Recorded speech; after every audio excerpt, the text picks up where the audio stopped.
The dropship shuddered as it hit the upper atmosphere of Ethelgard, rattling Jonah's teeth in his skull.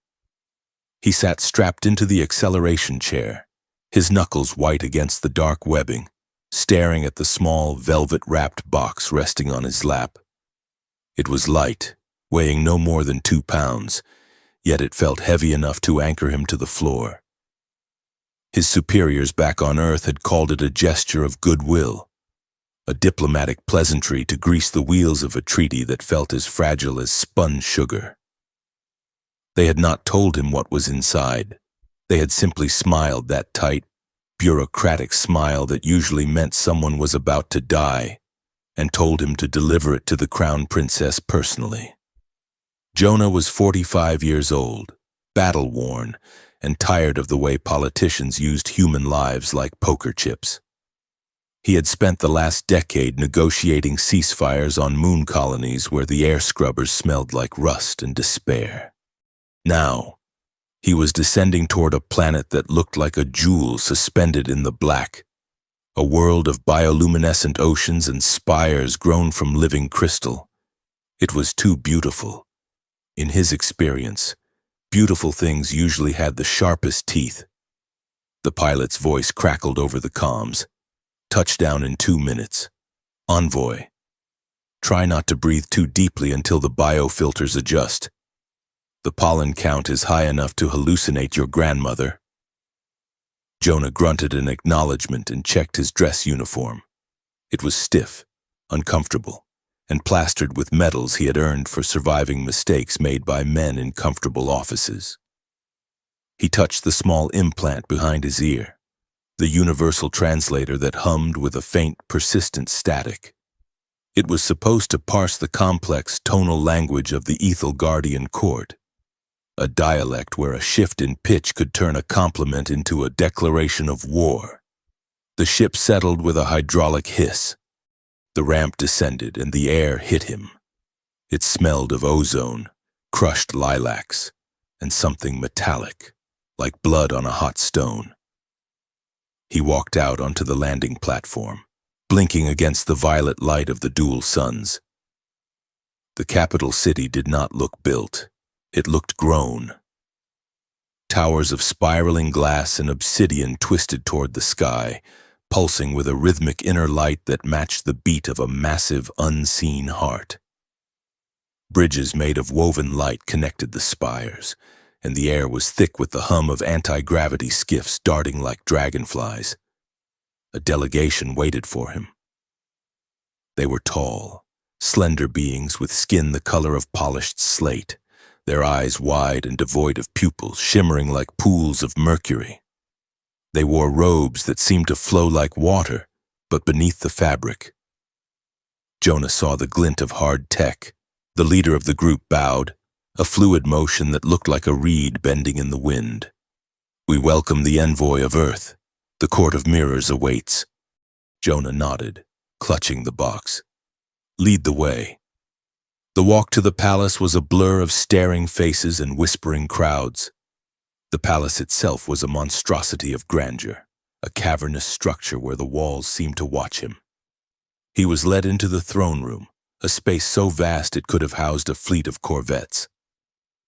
The floor was a single sheet of black glass, reflecting the galaxy projected onto the domed ceiling above. And there she was, Saela, the crown princess. The dossier had included holograms, but they were flat, dead things compared to the reality. She sat on a throne carved from white coral, her posture rigid, regal, terrifying. She was not merely dressed, she was encased. Her ceremonial armor was not metal plates or woven Kevlar. It was a living thing, a shimmering, translucent substance that looked like liquid glass. It rippled over her skin, moving constantly, reflecting the ambient light in iridescent waves. It covered her from her neck to her feet, a second skin that highlighted every curve while turning her into an untouchable statue. Her face was bare, her skin a pale lavender, her lips painted a dark, bruised purple. But it was her eyes that held him. They were luminous, burning with a cold, intelligent fire that seemed to strip him down to his genetic code. Jonah stepped forward, his boots clicking loudly on the glass floor. He felt the weight of 1,000 eyes on him.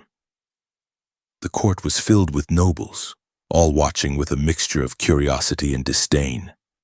He was the alien here, the soft, fleshy thing from a mud ball called Earth. He stopped 10 paces from the throne and bowed low, holding the box out with both hands.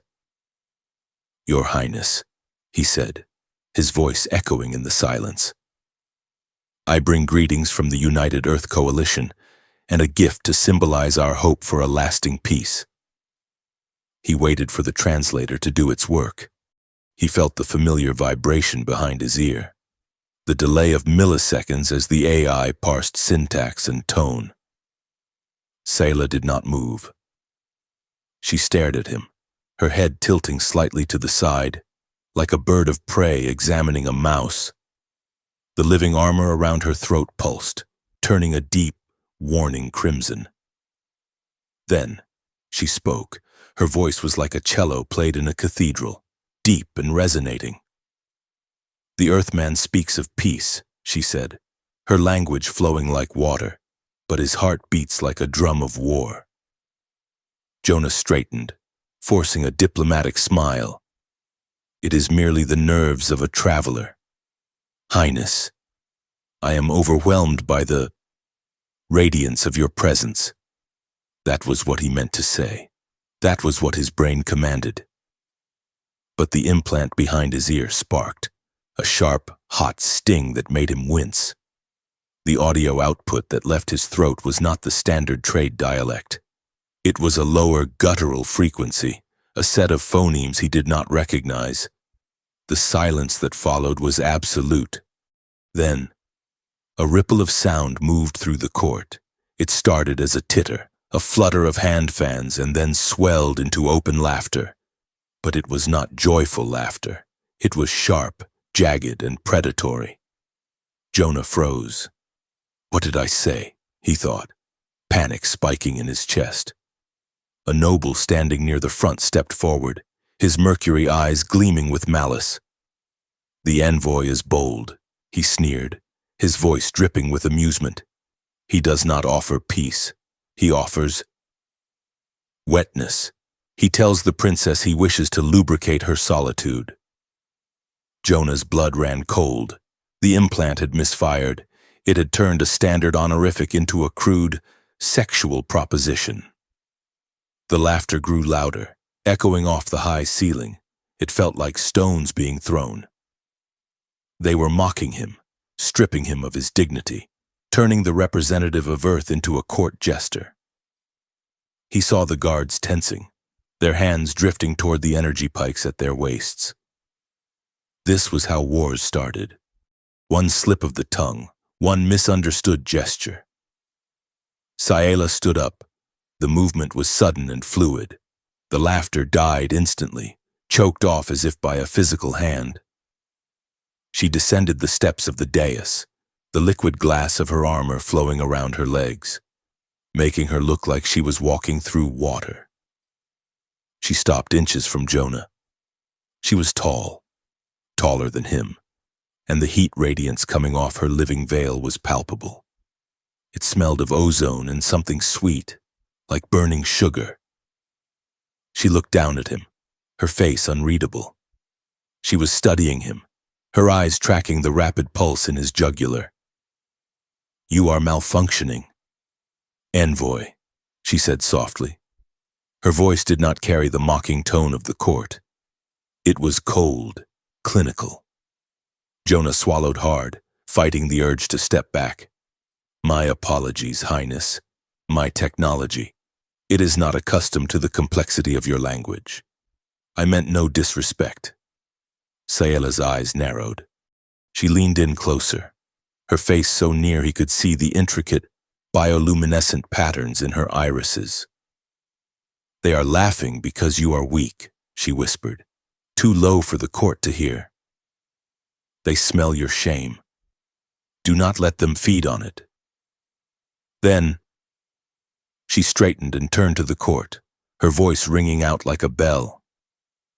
"The envoy speaks in the old tongue," she declared, lying with a smoothness that terrified him. "A dialect of intimacy and vulnerability, used only by those who are willing to bare their souls. It is a crude attempt, yes, but it shows a courage none of you possess." She turned back to Jonah, and for a second, her lips curved into a smile. It was a cold, sharp thing, a smile that didn't reach her eyes, but it was a shield. She had just saved him. "Come," she said. "I wish to inspect this gift in private. The air here is stale with judgment." She turned and walked toward a side archway without waiting for a response. Jonah exhaled a breath he hadn't realized he was holding and followed her, clutching the box like a lifeline. The corridor they entered was narrow and dim. As they walked, the walls seemed to shift. The stone groaned softly, expanding and contracting. When Jonah looked back, the archway they had entered through was gone, replaced by a solid wall of dark, veined marble. "The architecture is psychoreactive," Sayela said without looking back. "It responds to the emotional state of the occupants right now. It senses confusion and latent aggression. That is why it creates a maze." "A monarchy with mood lighting," Jonah muttered, trying to regain his footing. "That is certainly cost-effective." Sayela stopped. She turned to face him, and the corner of her mouth twitched, a micro-expression, almost a laugh, but she crushed it instantly. "You are sharp-tongued for a primitive," she said. "I prefer the term adaptable," Jonah countered. She gestured to the box in his hands. "Open it." Jonah fumbled with the clasp. The velvet fell away, revealing a statue carved from obsidian. It was a bird, an eagle, stylized and sleek. It looked harmless. Sayla looked at it, and her expression darkened. She reached out, her hand encased in the rippling glass veil, and tapped the beak of the bird. The statue clicked. A hairline fracture appeared down the center, and the obsidian split open. Inside, resting on a bed of gel, was not a jewel or a microchip. It was a vial of blue liquid and a complex, organic-looking key made of bone and circuitry. Jonah stared at it. I didn't know. They told me it was art. "It is a bio-key," Sayela said, her voice dropping to a hiss. "It is designed to bypass the genetic locks of the royal vault, the oldest vault in the palace." She looked up at him, her eyes blazing. "Your superiors did not send you to make peace, Jonah. They sent you to facilitate a theft." Jonah felt the floor drop out from under him. "I had no idea. I swear it." "I believe you," she said surprisingly. "You are too clumsy to be a spy. But this proves what I suspected. The treaty is a lie." She began to pace the narrow corridor, the walls shifting to accommodate her agitation. "There is a faction within the Regency Council, my advisors, my bloodkin, who do not want peace. They want dominion. They have been negotiating with a shadow faction on your Earth." She pointed a long, armored finger at him. "They plan to institute a program of bonding. They will take select humans, leaders, generals, envoys, and chemically bind them to Ethelgardian nobles. It is not slavery. Legally, it is marriage. But the chemical bond creates absolute loyalty. You would give us your resources, your fleets, your very will, and you would thank us for the privilege." Jonah felt sick. He had heard rumors of bioneurological weapons, but this was different. This was weaponized intimacy. "Why tell me this?" he asked. "If your own people are involved, why not just kill me and take the key?" "Because I am not my counsel," Sayla said, stopping in front of him. "And I am tired of being a puppet in a play written by old men who fear the future." She stepped closer, the liquid armor on her chest swirling in agitated patterns of violet and gray. "I need a distraction," she said. "The Regent expects me to hand you over to the bonding initiators tonight. He expects you to disappear into the harem of some high-ranking official. I need to draw his eyes away from the vault, away from the key, so I can find out who on earth is betraying you." "And how do we do that?" Jonah asked. "We give them a scandal," she said. She stepped into his personal space. The heat radiating from her was intense now. He could smell the scent of her skin beneath the ozone, something muskier, human and alien all at once. "We are a species that views physical separation as holiness," Sayela explained, her voice low and rapid. "We do not touch. We do not expose skin. Our armor, our veils, they are not just protection. They are our vows. To remove the veil is to declare a bond deeper than blood. It is recognized by law, by religion, and by the biotechnology that runs this city." She looked up at him, and for the first time, he saw vulnerability in the mercury pools of her eyes. "I need you to be my curiosity, Jonah, my forbidden indulgence. If the court believes I am fascinated by you, if they believe I am testing you for myself, the Regent will hesitate. He cannot touch what the Crown Princess has claimed." She reached out and took his hand. Her grip was strong, the living glass warm and vibrating against his palm. She pulled his hand toward her neck, stopping just inches from the collar of her living armor. "If you undress me, you accept my species," she whispered. The words hung in the air, heavy and dangerous. It was a warning and a dare. She was telling him that this wasn't just a game of pretend. To touch her, to peel back that layer of defense, was to trigger something ancient and irrevocable. Jonah looked at her. He saw the fear she was hiding behind that regal mask. He saw a woman who was surrounded by enemies, offering him a loaded gun and asking him to stand guard. But he also saw the trap. He pulled his hand back, gently but firmly. "No." Sayla blinked, the patterns on her armor stalling for a second. "You refuse? Do you not understand? They will come for you. They will hollow you out and fill you with obedience." "I understand," Jonah said, his voice rough. "But I am not going to play pretend with a ritual that means that much to you. And I am not going to be used as a prop in another political game." He held her gaze, refusing to flinch. "I will help you. I will find the leak on Earth, and I will help you expose your Regent. But we do it on my terms. No forced rituals, no fake seductions, and absolutely no touching that isn't chosen. Freely. By both of us." Sayela stared at him. Her chest heaved, a sharp intake of breath. She had expected fear. She had expected lust. She had expected compliance. She had not expected a boundary. The rigid posture of her shoulders softened, just a fraction. The liquid glass on her arm slowed its frantic rippling. "You are a strange creature, Jonah," she said quietly. "You value consent in a place that has forgotten the word. It is the only thing I have left," he said. Suddenly, the corridor shook. A boom echoed through the palace, a sound like the sky cracking open. Dust rained down from the ceiling. Sayela's head snapped up. "The procession," she hissed. The Regent started early. Before Jonah could ask what she meant, the wall to their left exploded inward. Debris flew, but Sayela moved faster than human eyes could follow. She threw up a hand, and the living architecture of the palace screamed.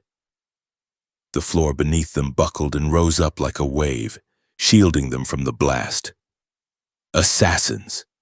she shouted over the roar of collapsing stone, 3 figures in dark. Matte armor dropped through the breach in the wall. They held weapons that hummed with a sick, green light. Sayela didn't wait. She grabbed Jonah by the collar of his dress uniform and yanked him backward. "The wall," she commanded. Jonah thought she was mad, but as they hit the solid stone surface, it liquefied. It felt like falling through cold gelatin. He gasped, squeezing his eyes shut as he was pulled into the veins of the palace itself. They tumbled through a suffocating darkness, sliding down a chute of smooth, organic material. The sensation was terrifying. Being swallowed by a building, they were spat out onto a cold, hard floor. Jonah rolled, coming up into a crouch, his hand instinctively going for a sidearm he wasn't allowed to carry. They were in a cavernous underground chamber. The air was cool and smelled of damp earth and old incense. The only light came from the walls, which were covered in massive, shifting murals painted in bioluminescent pigment. Jonah coughed, wiping the slime of the wall transport from his face. What? What was that? "The palace protects the bloodline," Sayela said, her voice shaking slightly. She was standing a few feet away, brushing dust from her shimmering veil. "But the regent has overridden the upper defenses. We are in the undercourt." She looked at the murals. As she stepped closer, the paint began to move. The figures on the wall, ancient Ethelgardian kings and queens, turned their heads to watch her. They depicted scenes of bonding, of figures wrapped together in veils of light. But as Jonah looked closer, he saw the horror in the details.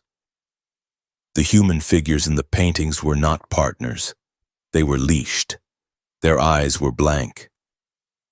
"The history of my house," Sayela said bitterly, tracing a figure on the wall.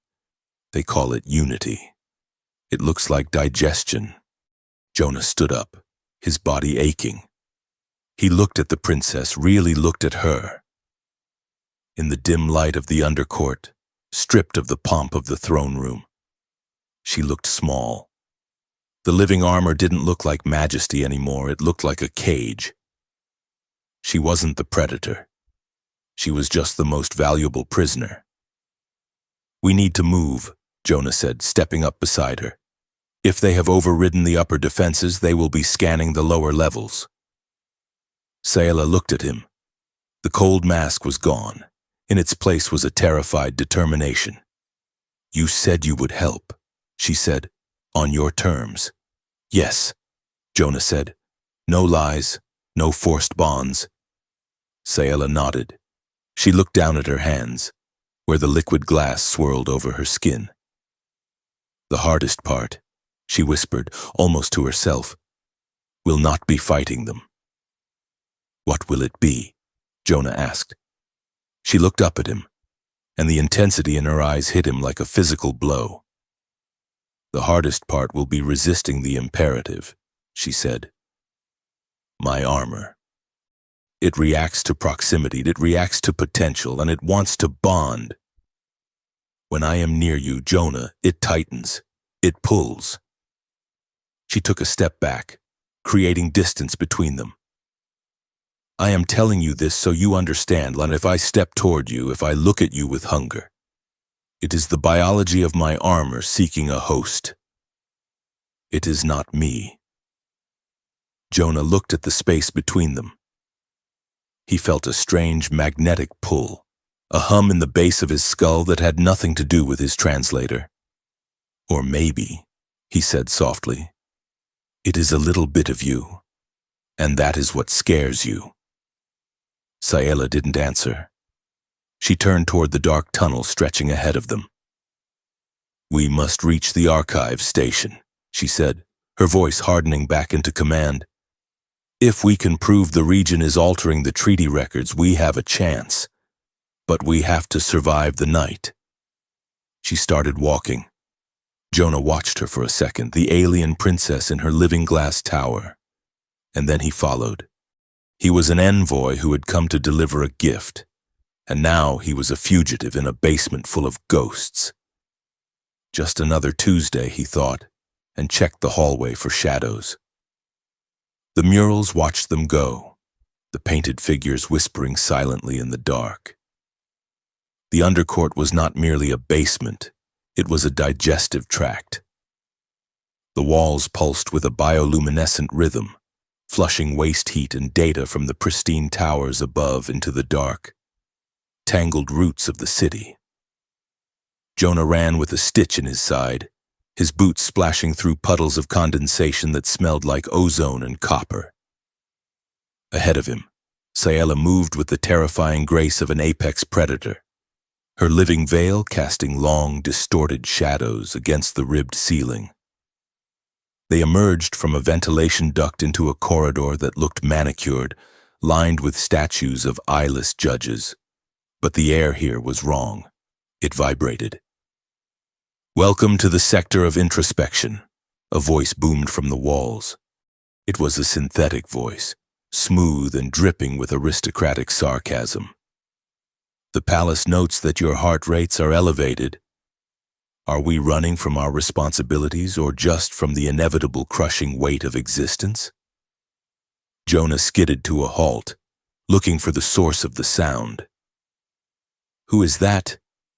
"The house mind," Sayela said, not slowing down. She grabbed his wrist and yanked him toward a service alcove. "It manages the environmental systems and the psychological warfare protocols. Ignore it. It gets bored easily." "Oh, do not ignore me." "Princess," the voice crooned, the sound shifting to the left ear of the corridor.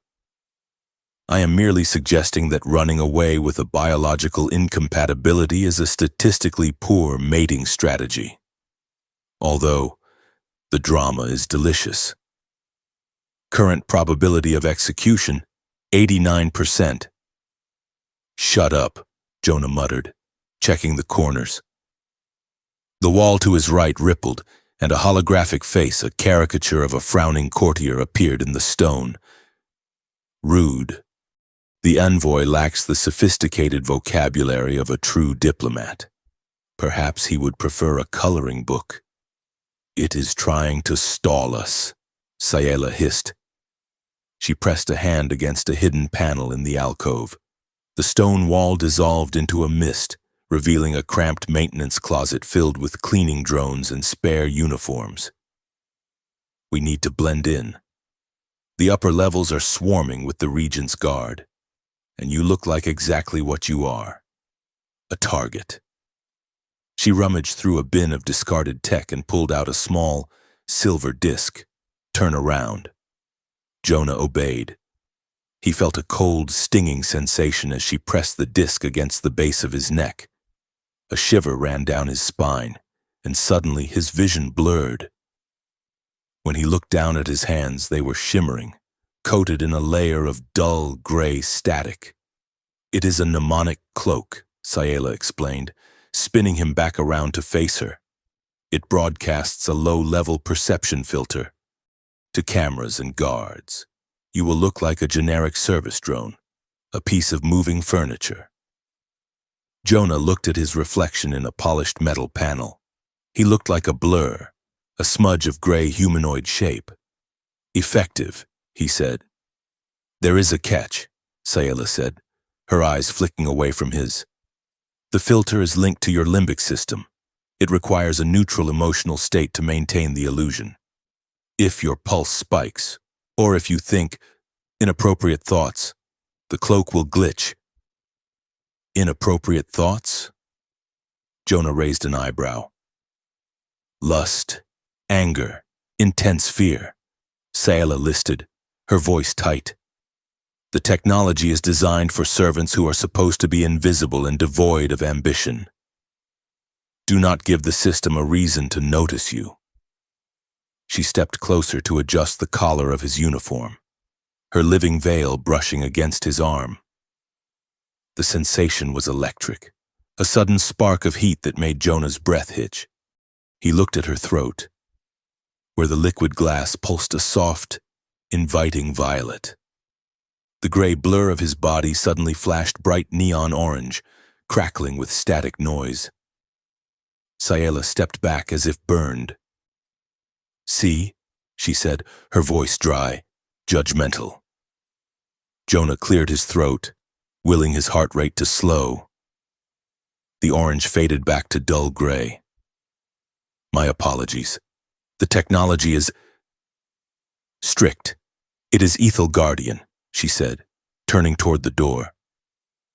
It assumes that if you are feeling something, you are doing something wrong. Come. We need access codes. They navigated the laughing corridors for another hour, the house mind making helpful suggestions about which airlocks would be most painless to eject themselves from. They moved upward, slipping through service elevators that smelled of sterilized flowers, until they reached the servants' quarters behind the grand hall. Saela led him to a small, cluttered room that smelled of tea and soldering iron. She knocked a complex rhythm on the door. It hissed open. Standing there was a creature who looked like a human teenager, if the teenager had been stretched on a rack and given eyes the size of saucers. He was wearing a grease-stained tunic and holding a hydro spanner. "Bex," Saela said, breathing out. The creature's large eyes narrowed. He looked from Saela to the shimmering gray blur that was Jonah. "You are late for your fitting, Highness," Bex said, his voice a surprising baritone. "And you brought a stray. Is it housebroken, or do I need to put down newspaper?" "He is the envoy," Saela said, pushing past him into the room. "And he is helping me." Bex looked at Jonah, tilting his head. The cloak flickered slightly as Jonah tried to maintain his composure. "Ah, the scandal," Bex said, closing the door and locking it. "The one who brought the wet piece. The court is buzzing. Saela. They say you two eloped into the walls to perform unspeakable acts of friction." "We were attacked," Jonah said, his voice distorted by the cloak. "The regent tried to kill us." Bex rolled his eyes. "The regent tries to kill everyone.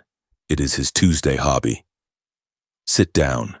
You are making the room nervous." Bex was Saela's personal attendant, a role that apparently involved equal parts engineering and insults. He moved around the cramped room, pulling data pads from piles of junk.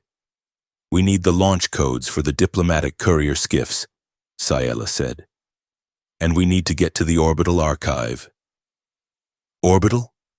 Bex paused, a data pad in his hand. "Saela, the sky is full of interceptors. The regent has locked down the atmosphere. He claims the Earthman kidnapped you. He is playing the grief-stricken uncle perfectly. He is lying," Jonah said. "Of course he is lying," Bex snapped. "He is a politician." "But he has the codes. He does not have the old codes," Saela said softly. "The codes from my father's reign." Bex went still.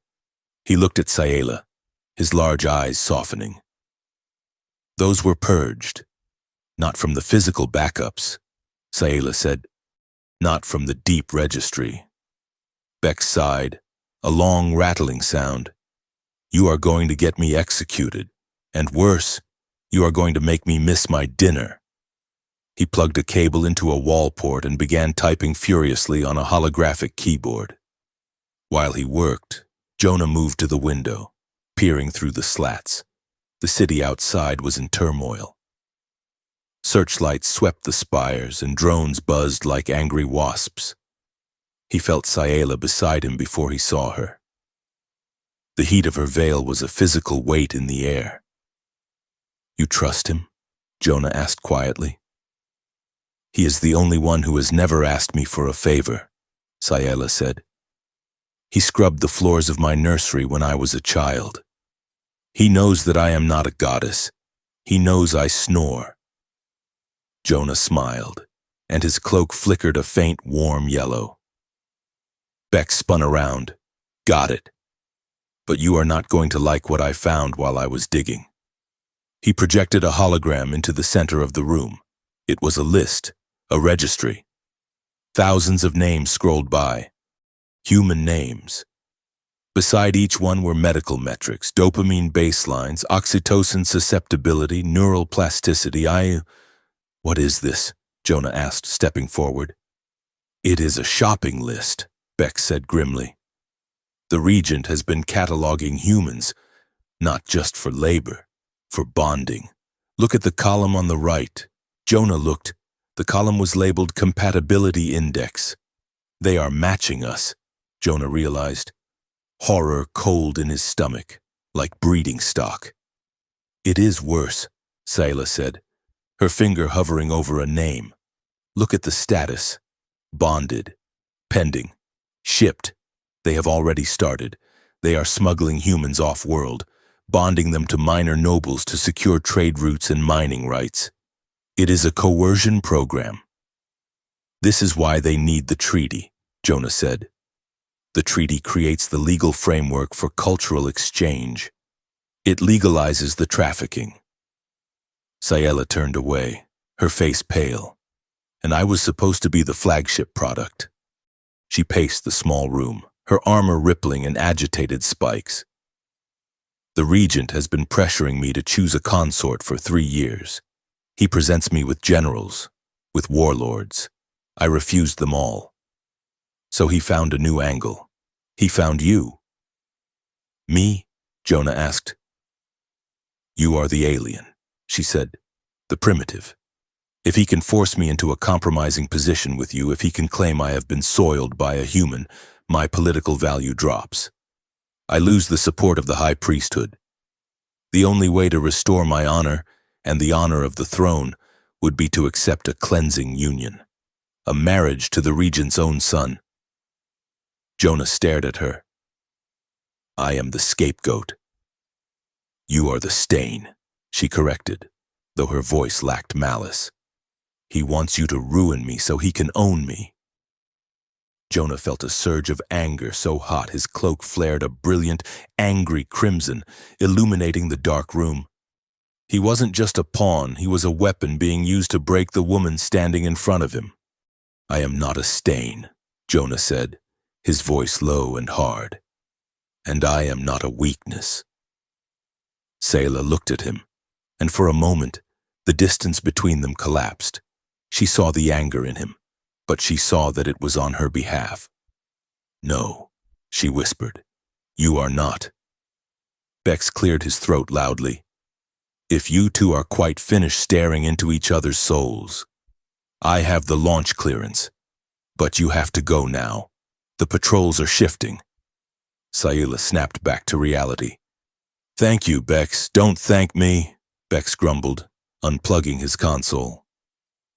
Just don't die, it would look bad on my resume. Getting to the launch bay was a blur of shadows and close calls. The house mind continued its commentary, noting that their survival probability had dropped to 12%, which it found statistically fascinating.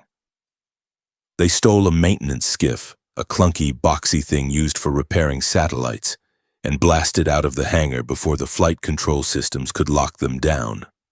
The G-force slammed Jonah into his seat as they punched through the atmosphere, leaving the violet sky behind for the cold black of space. The orbital archive station hung in the void like a silver needle. It was an automated facility, cold and silent. Sayla docked the skiff manually, her hands flying over the controls with a precision that betrayed her royal training. Inside, the station was zero gravity. They floated through the silent corridors, pulling themselves along handholds. The silence was heavy, broken only by the hum of the servers that held the history of 1,000 years. They reached the central terminal, a sphere of floating data crystals. Sayela accessed the current treaty drafts.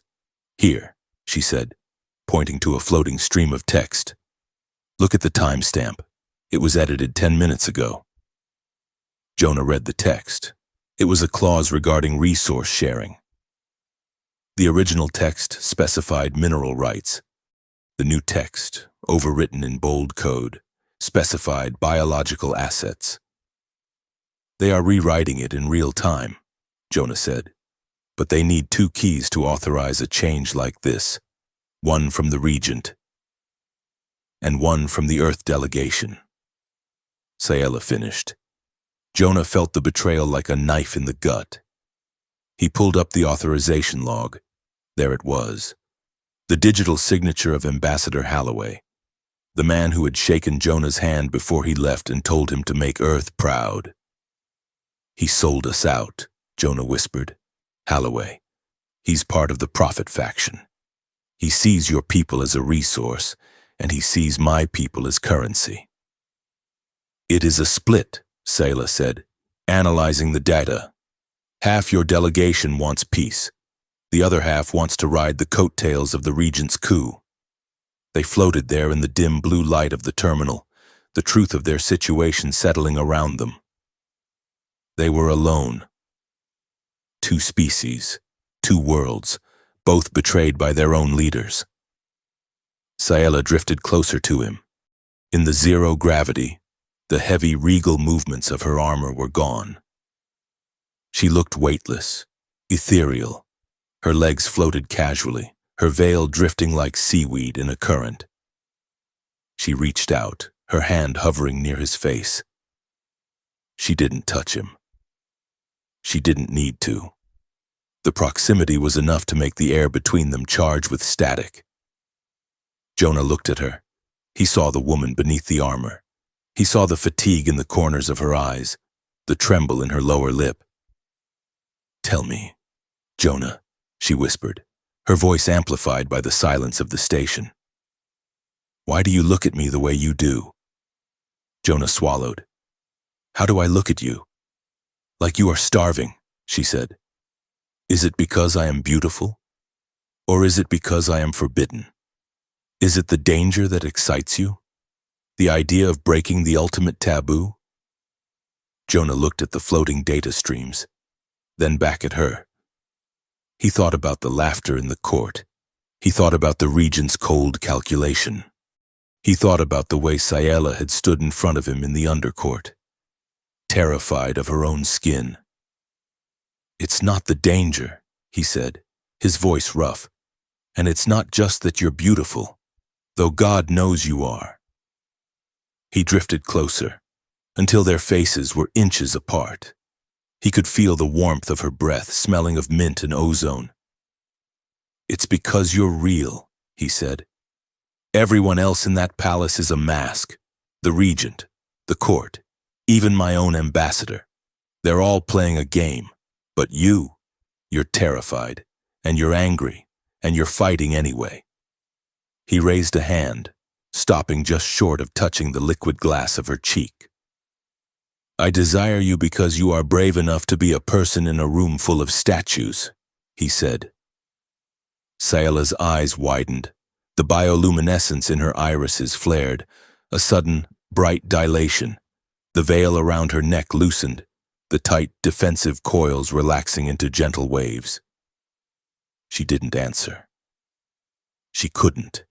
Warning. The station AI blared, the red emergency light strobing suddenly, turning the world into a flickering nightmare. Unauthorized biological markers detected, purity protocol initiated, gas hissed from vents in the ceiling. A thick, yellow fog began to fill the sphere. "Do not breathe," Sayla shouted. "It is a pheromone dampener. It is designed to chemically castrate aggression and will. It will put you in a coma." Jonah tried to push away to reach the airlock, but the gas was expanding too fast. He coughed, the sweet, cloying taste hitting his tongue. His limbs felt instantly heavy, his vision swimming. "Jonah!" Sayla screamed. She did the only thing she could. She launched herself off the terminal, flying across the zero-G space. She slammed into him, wrapping her arms around his head, pressing his face into the curve of her neck. Her veil flared blindingly bright. It expanded, the liquid glass stretching out to encompass him, forming a bubble around his face. She inhaled deeply, gasping, drawing the gas into her own filtration system. "Sayla." "No!"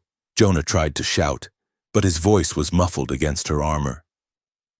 She shuddered against him, her body seizing as the high-concentration sedative hit her nervous system. The living armor absorbed it, filtering the toxin meant for him. But the feedback loop was agony. She cried out, a sound of pure pain that tore through Jonah's heart. The airlock cycled open. The vacuum of the corridor sucked the gas out, but the damage was done. Jonah grabbed a handhold, anchoring them. Sayla went limp in his arms. He pulled back, looking at her face. Her eyes were rolling back. Her skin flushed a deep, feverish violet. Sayla. He didn't care about the protocol or the taboo. He hooked his arm under her knees and kicked off the wall, propelling them down the corridor toward the docked skiff. He pulled her through the strobing red lights, her head lolling against his shoulder. The princess who had seemed like an untouchable deity was suddenly just a woman, heavy and hurt and terrifyingly fragile. He wrestled her into the skiff's cockpit and strapped her in. He slammed the airlock shut and punched the ignition. The skiff shuddered and detached, blasting away from the station just as 3 sleek black interceptors rounded the curve of the planet. "Hold on," Jonah gritted out, throwing the skiff into a chaotic spin to dodge a lance of green plasma. Sayla groaned, her head shifting. She blinked, her eyes unfocused. "Jonah?" she rasped. "I'm here," he said, his hands flying over the controls. "I've got you." She looked down at her chest, at the veil. It was pulsing erratically, tightening and loosening in spasms. I needed you," she whispered, her voice thick with shame. "I endangered us because You saved me." Jonah cut her off. "You took the hit." She looked at him, her eyes clearing slowly. The anger in her face melted into something softer, something bewildered. "The veil," she murmured. "It tightens when I lie, when I try to hide." She watched the liquid glass settle, smoothing out as she looked at him. "It is loose now," she said, "because I trust you." Jonah felt a lump in his throat. He looked at the sensor display. The interceptors were gaining. "We have the data shard," he said, nodding to the crystal she still clutched in her hand. "But we can't go back to the capital. They'll be waiting." Sayla sat up, wincing. She looked at the star map projected on the console. She reached out and tapped a coordinate in the dead sector of the system. A lonely, dark planet surrounded by debris. "There," she said. "What is that?" Jonah asked. "It is the ruin world," she said, "the place where my ancestors first found the biotechnology that became the veils. It is where the first bond was forged." She looked at Jonah, her gaze steady. "It is the birthplace of the taboo," she said. "If there is a way to break the code, to unlock the bonding algorithm without destroying the minds of the victims, the answer is there." Jonah punched in the coordinates.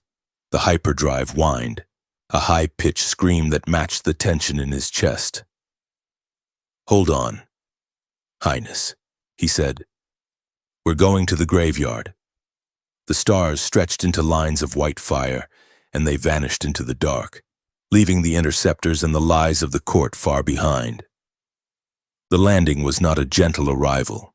It was a crash that tore a furrow through a beach of black sand. The stolen courier skiff groaned, its thrusters dying with a sound like a wounded animal, before settling into the silence of the ruin world. Jonah unbuckled his harness, his hands shaking slightly. He looked out the viewport. The landscape was a nightmare of terrible beauty. The sand was dark as pulverized obsidian, stretching out to a horizon that curved too sharply. Above, the sky was a bruised purple, torn open by fractured auroras that hung in the air like shreds of luminous silk. Giant stone rings, remnants of some orbital infrastructure that had collapsed centuries ago, floated in the atmosphere, suspended by failing gravity wells. They cast long, impossible shadows that did not move. "We are here," Sayla said. Her voice was quiet, Stripped of the royal cadence she used at court, she pushed the hatch open. The air that rushed in was cold and thin, tasting of iron and static. Jonah followed her out, his boots sinking into the black grit. It was silent. Not the silence of an empty room, but the silence of a held breath. They began to walk toward a cluster of jagged spires in the distance. Between them and the spires lay a field of strange, calcified growths. They looked like coral, but they were pale gray and twisted into shapes that resembled screaming faces or grasping hands. "Do not touch them," Sayela warned, navigating a path through the field. "This is memory coral. It is psycho-reactive. It absorbs the neural electrical discharge of dying things and replays it." Jonah looked at the gray forest. It stretched for miles. "Is this a graveyard?" "It is a battlefield," Sayela said. "This is where my ancestors fought the War of the Veils. Thousands died here. The coral remembers them all." Jonah stepped carefully, but the ground was treacherous. His boot slipped on a patch of loose shale, and he stumbled. His hand shot out to steady himself, and his palm slapped against a large, branching stalk of coral. The reaction was instant. A sound erupted from the stone, loud and jarring in the dead silence. It was not a scream.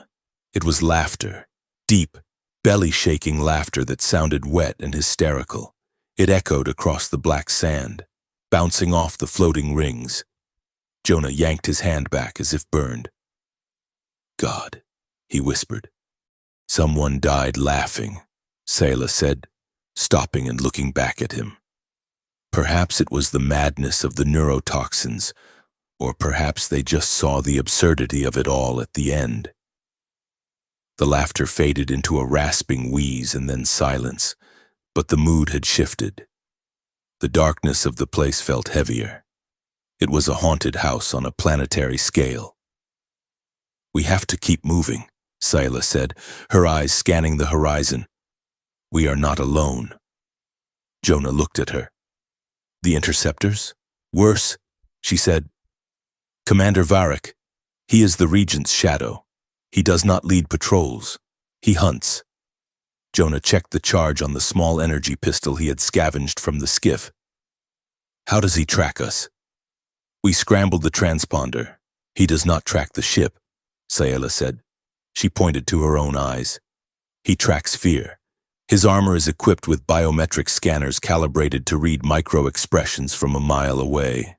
A twitch of the eyelid, a flare of the nostril, a spike in pulse rate. If you panic, you light up on his HUD like a flare." Jonah forced his breathing to slow. "So we just have to be perfectly calm while walking through a psychic graveyard being hunted by a super soldier." "Precisely," Sayela said. They reached the spires as the auroras overhead shifted from violet to a sickly green. The entrance to the subterranean temple was a simple crack in the earth, flanked by two statues that had been eroded by time into smooth, featureless lumps. They descended into the dark. The air here was warmer, humid, and smelled of ozone. As they went deeper, the walls began to glow. Lines of blue light etched themselves into the rock, pulsing in time with their footsteps. "The Temple of Vows," Sayela whispered. They emerged into a vast circular chamber. In the center stood a pedestal made of the same living glass as Sayela's armor. The walls were mirrored, but they did not reflect the room. They swirled with smoke and shadow. Sayela approached the pedestal and placed the data shard they had stolen into a recess. The room hummed. The smoke in the mirrors began to coalesce into shapes. This place was built to simulate futures, Sayela explained. Before a bonding ritual, the couple would stand here. The room would read their neural intent and project the probable outcome of their union. It was meant to prevent incompatibility. The mirrors flared. To the left, an image formed of Sayela. She was sitting on the throne in the capital, wearing the heavy crown. Her face was a mask of ice. Around her, the court bowed, but their hands were hidden, holding daggers. Chains made of gold connected her wrists to the throne. She looked powerful, and she looked dead. Sayla stared at it.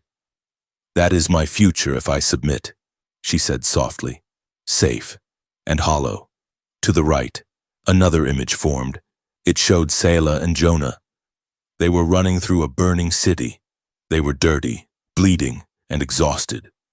They were on a ship, looking out at the stars, exiles with nothing but the clothes on their backs. But in the reflection, Sayla was laughing. It was a real laugh, head thrown back, throat exposed. "Fire and exile," Jonah said, watching the image. "Not exactly a fairy tale." "No," Sayla said, "but it is a life." A chime sounded from the pedestal. The decryption was complete. A holographic display erupted from the console, filling the air with complex chemical diagrams and historical logs.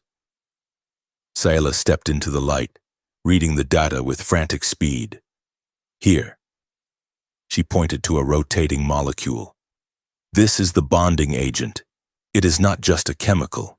It is a neural pollen." She swiped through the logs, and her face went pale. "It floods the sensory cortex during the removal of the veil." She read, her voice trembling. "It targets the amygdala. It suppresses the fight or flight response and rewrites the memory of the event. It releases a massive dopamine overdose. It makes the victim grateful." Jonah felt bile rise in his throat. "It manufactures consent. It creates addiction," Sayla corrected. "The victim becomes chemically dependent on the presence of the noble. It makes obedience feel like devotion." She froze as she reached the bottom of the log. The timestamp. "What is it?"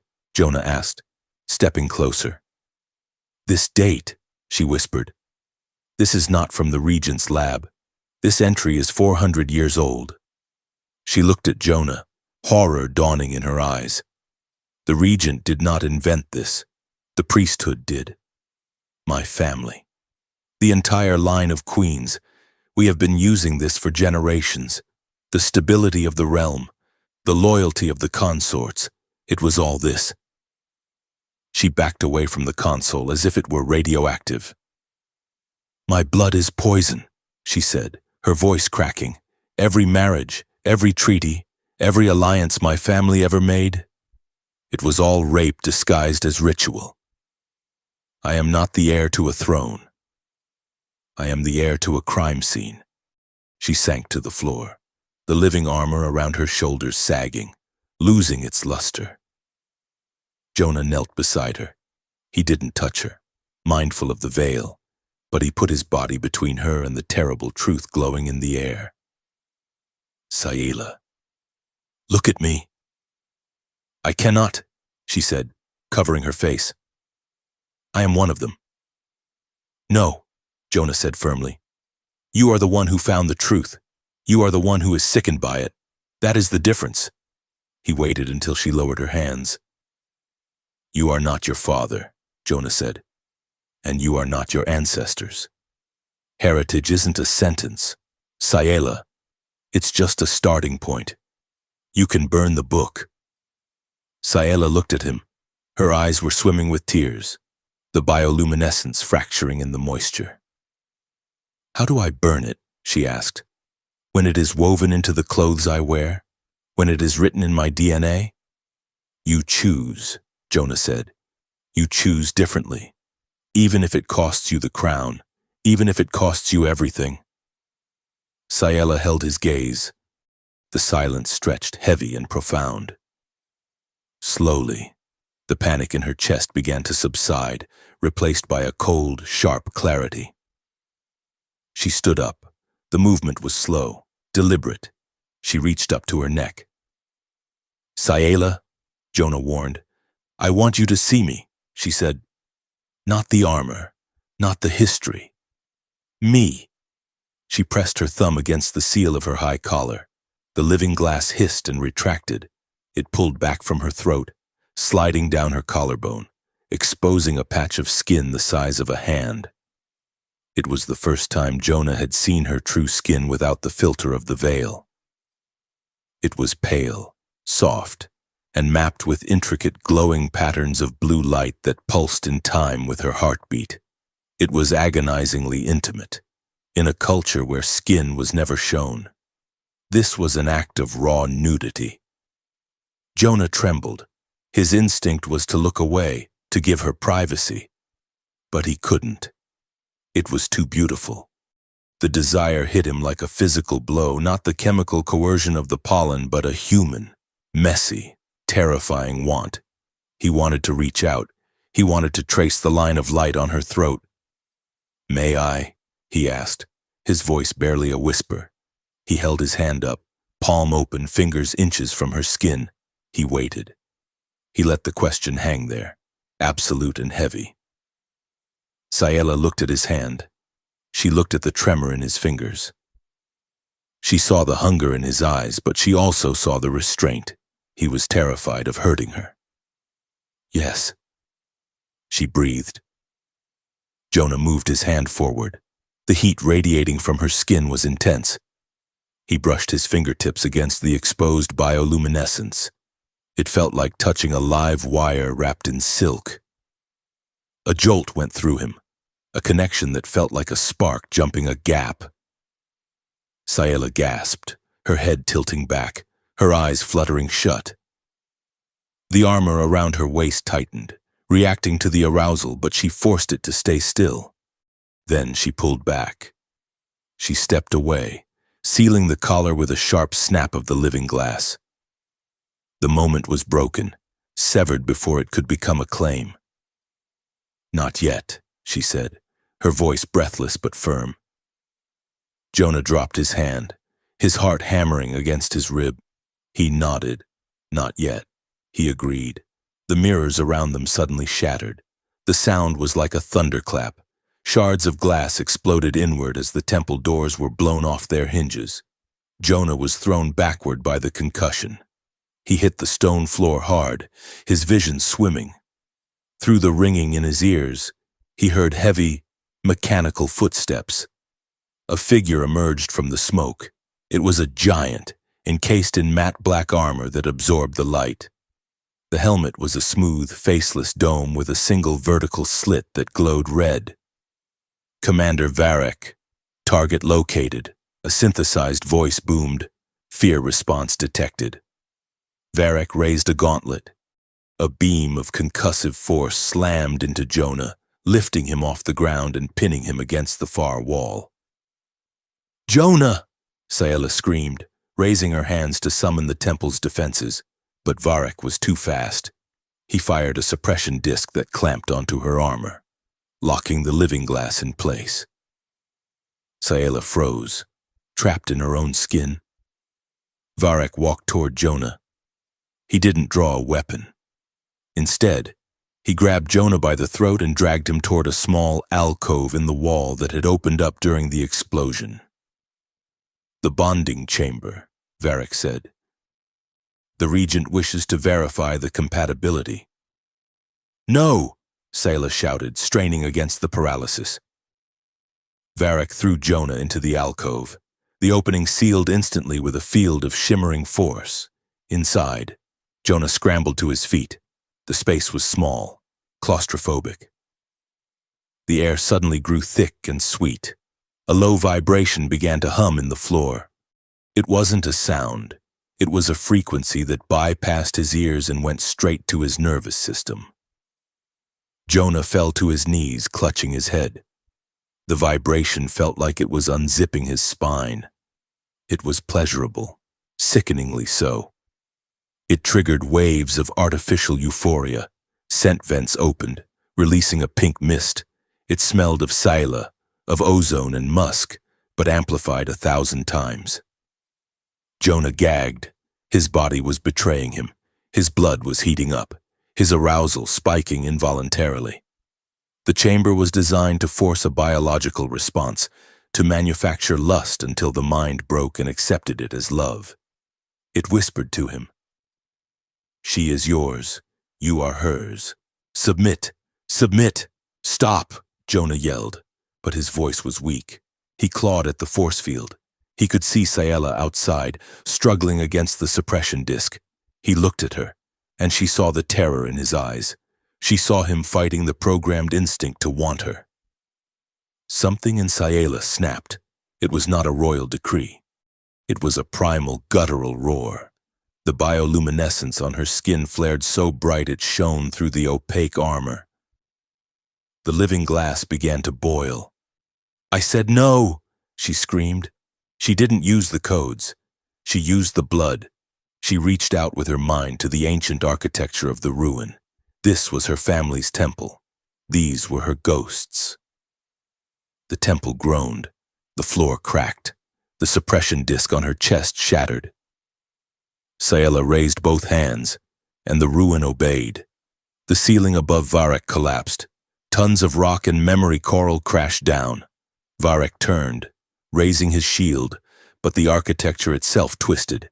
The stone floor rose up like a mouth and swallowed him whole, grinding the sophisticated armor into scrap.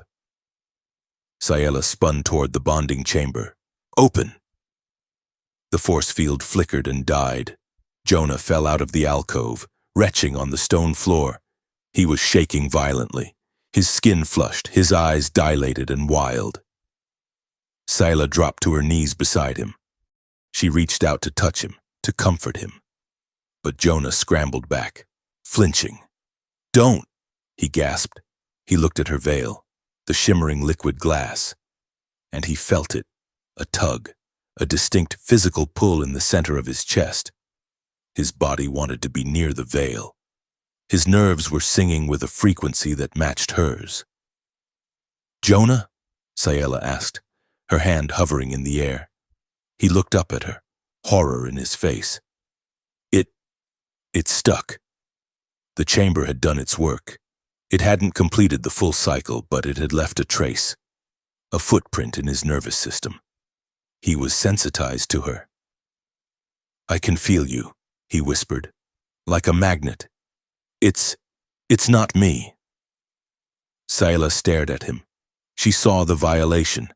The regent had tried to turn him into a pet, and he had partially succeeded. She stood up slowly. The sorrow in her face hardened into a cold, diamond-hard rage. She looked at the pile of rubble where Varek was buried. Then she looked at the shattered console where the history of her family's crimes glowed in the air. "I will burn it down," she said. Her voice was terrifyingly calm. "I will take this throne, and I will dismantle it piece by piece until there is nothing left but ash." She turned to Jonah. She didn't offer her hand this time. She offered him a weapon, the energy pistol he had dropped. "Can you stand?" she asked. Jonah gripped the pistol. He fought the artificial urge to crawl toward her and replaced it with his own. Stubborn will. He stood up. His legs were shaky, but he stood. "I can stand," he said. "We are not going back to hide," Sayela said. "We are going back to finish the ceremony." "The ceremony?" Jonah asked. "The regent wants a bonding," Sayela said. She walked toward the exit, the torn silk of the sky visible through the broken doors. "So I will give him one. But I will not be the one in chains." They walked out into the black sand. The wind had picked up, howling through the floating rings. Sayela stopped and looked at Jonah. The distance between them felt different now. It was charged, dangerous, but honest. "If you undress me, you accept my species," she said, repeating the words she had whispered in the palace. She looked at the pistol in his hand, then up at his eyes. "But if you do it," she added, her voice fierce, "it must be free." Jonah nodded, the ghost of the bonding chamber still humming in his blood, a reminder of what they were fighting against. "Let's go break a kingdom," he said. They moved toward the skiff, leaving the laughing dead behind them. The descent into the lower rings was less a journey and more a drowning. The courier skiff, battered and smoking from the atmospheric re-entry, had been abandoned in the scrapyards of the outer rim. Now, Jonah and Sayela moved on foot through the subterranean arteries of the capital, a world that existed beneath the pristine glass boots of the aristocracy. Here, the air tasted of copper and recycled sweat. Canals filled with neon green bio-sludge wound through the district, casting a sickly, flickering light on the faces of the crowd. This was where the city digested itself. Jonah pulled the hood of his scavenger's cloak lower. Beside him, Sayela was unrecognizable. She had dulled the shine of her living armor with gray industrial paste, turning the regal shimmer into the matte finish of a sanitation drone. But she walked with a spine of steel that no disguise could fully hide. "We need a hyperspanner and a broadcast node," Jonah muttered, eyeing the chaotic market stalls that lined the canal. "And we have about 40 credits to our names." "Leave it to me," Sayela said, her voice muffled by a rebreather mask. They approached a stall draped in translucent tarps. Jars of glowing liquid lined the shelves, labeled in a script Jonah's translator struggled to parse. Inside the jars, colors swirled, violent reds, melancholic blues, manic yellows. "What is this?" Jonah whispered. "Synthetic emotion," Sayela replied, not looking at him. "For the workers who are too exhausted to feel anything of their own. You can buy an hour of joy for 10 credits, or 5 minutes of rage for 2. The merchant, a multi-limbed creature with skin like wet leather, scuttled forward. He eyed Jonah's human features with greedy curiosity. "Fresh meat," the merchant hissed. "You want happy? You want forget?"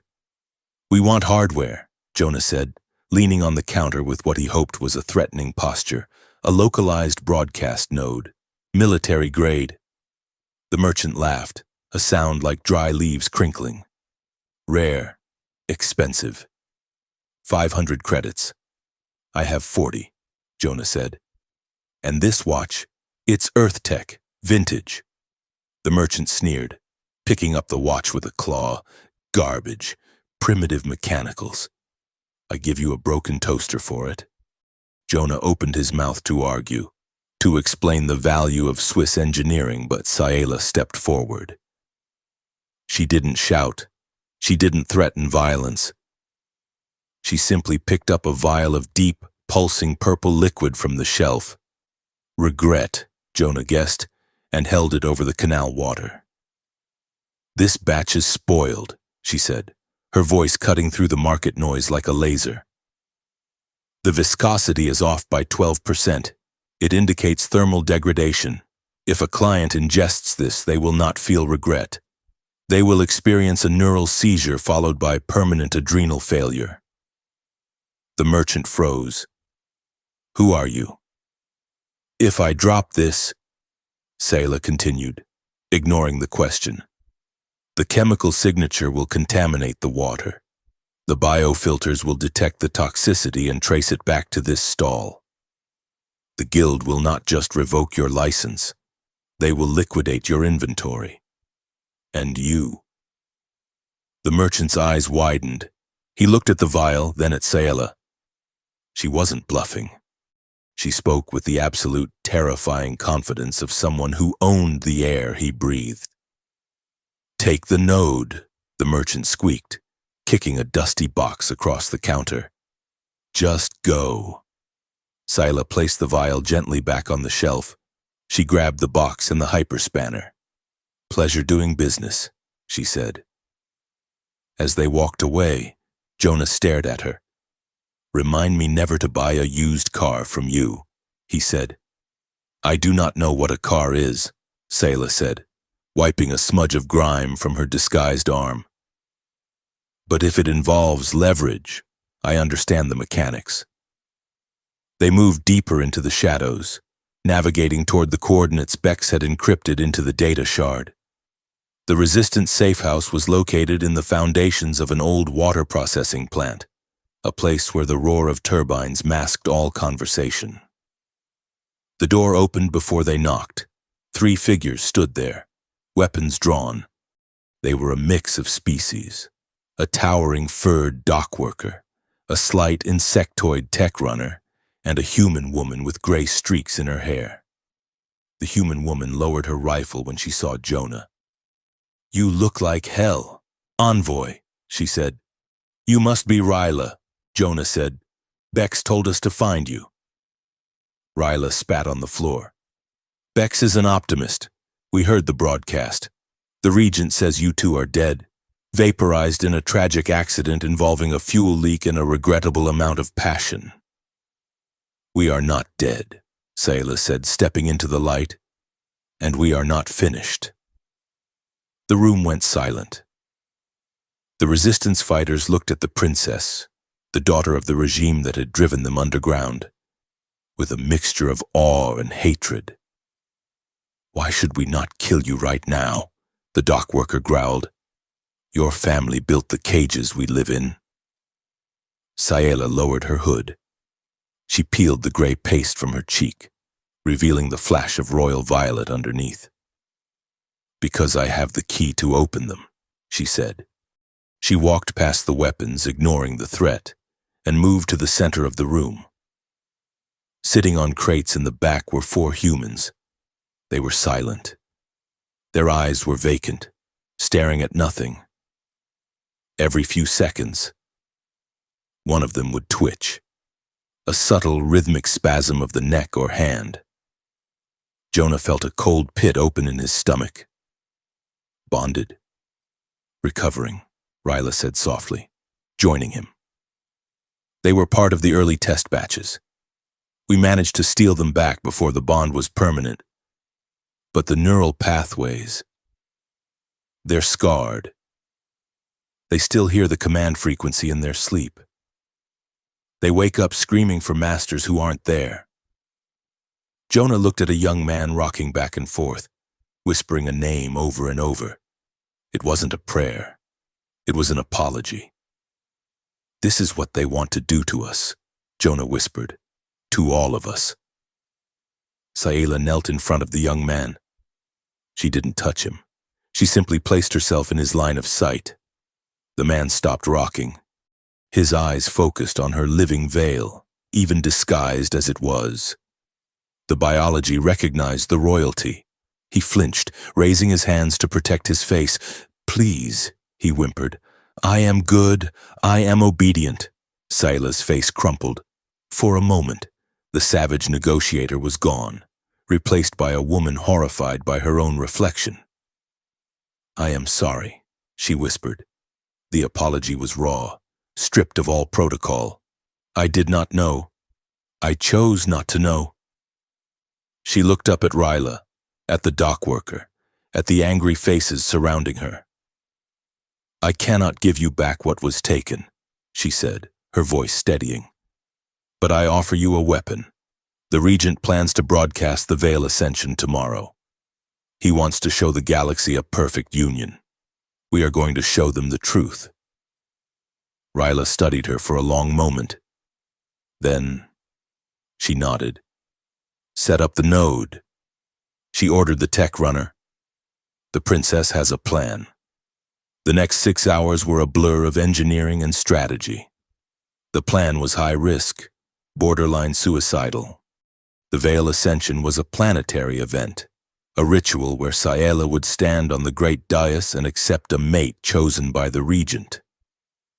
The entire event relied on a complex lattice of empathic amplifiers, technology designed to broadcast the joy of the Union to the populace. "We are going to hijack the amplifiers," Jonah explained, leaning over a holographic map of the palace. "The data shard we stole contains the inverse algorithm of the bonding pollen. Instead of suppressing resistance, we've recoded it to amplify hidden intent. If we pump this code into the broadcast lattice," Sayla continued, "the amplifiers will not project false joy. They will project the subconscious truth of everyone on that stage. Including the regent, Ryla said, grinning. If he's lying about the treaty, the whole planet will feel the deceit in their gut. And including the Earth delegation, Jonah added grimly. He had found the transmission logs. Ambassador Halloway wasn't just watching the ceremony, he was restreaming it to Earth. It was meant to be a propaganda piece titled Integration and Harmony. Halloway wanted to show the world that humans could be domesticated safely, paving the way for the resource extraction contracts. They are selling us as pets, Jonah said, staring at Halloway's face on the screen. Then let's show them that we bite, Sayela said. As the team worked to compile the code, Jonah stepped out onto the rusted gantry that served as the safe house's roof. The city stretched out above them, literally. The upper rings, where the palace sat, were visible through the smog, glowing like a second cruel moon. He heard the soft hiss of the door behind him. You should rest, Sayela said. I can't, Jonah said, leaning on the railing. I can still feel it. The hum. He tapped his chest. The ghost of the bonding chamber was still there, a low-level static in his nerves that pulled him toward her. It wasn't as strong as before, but it was present. A reminder. It scares me, he admitted, not turning around. Not just the coercion, but the fact that part of me likes it. It's easy, Sayela, just giving in, letting someone else be the center of the universe. I can see why people break. Sayela moved to stand beside him.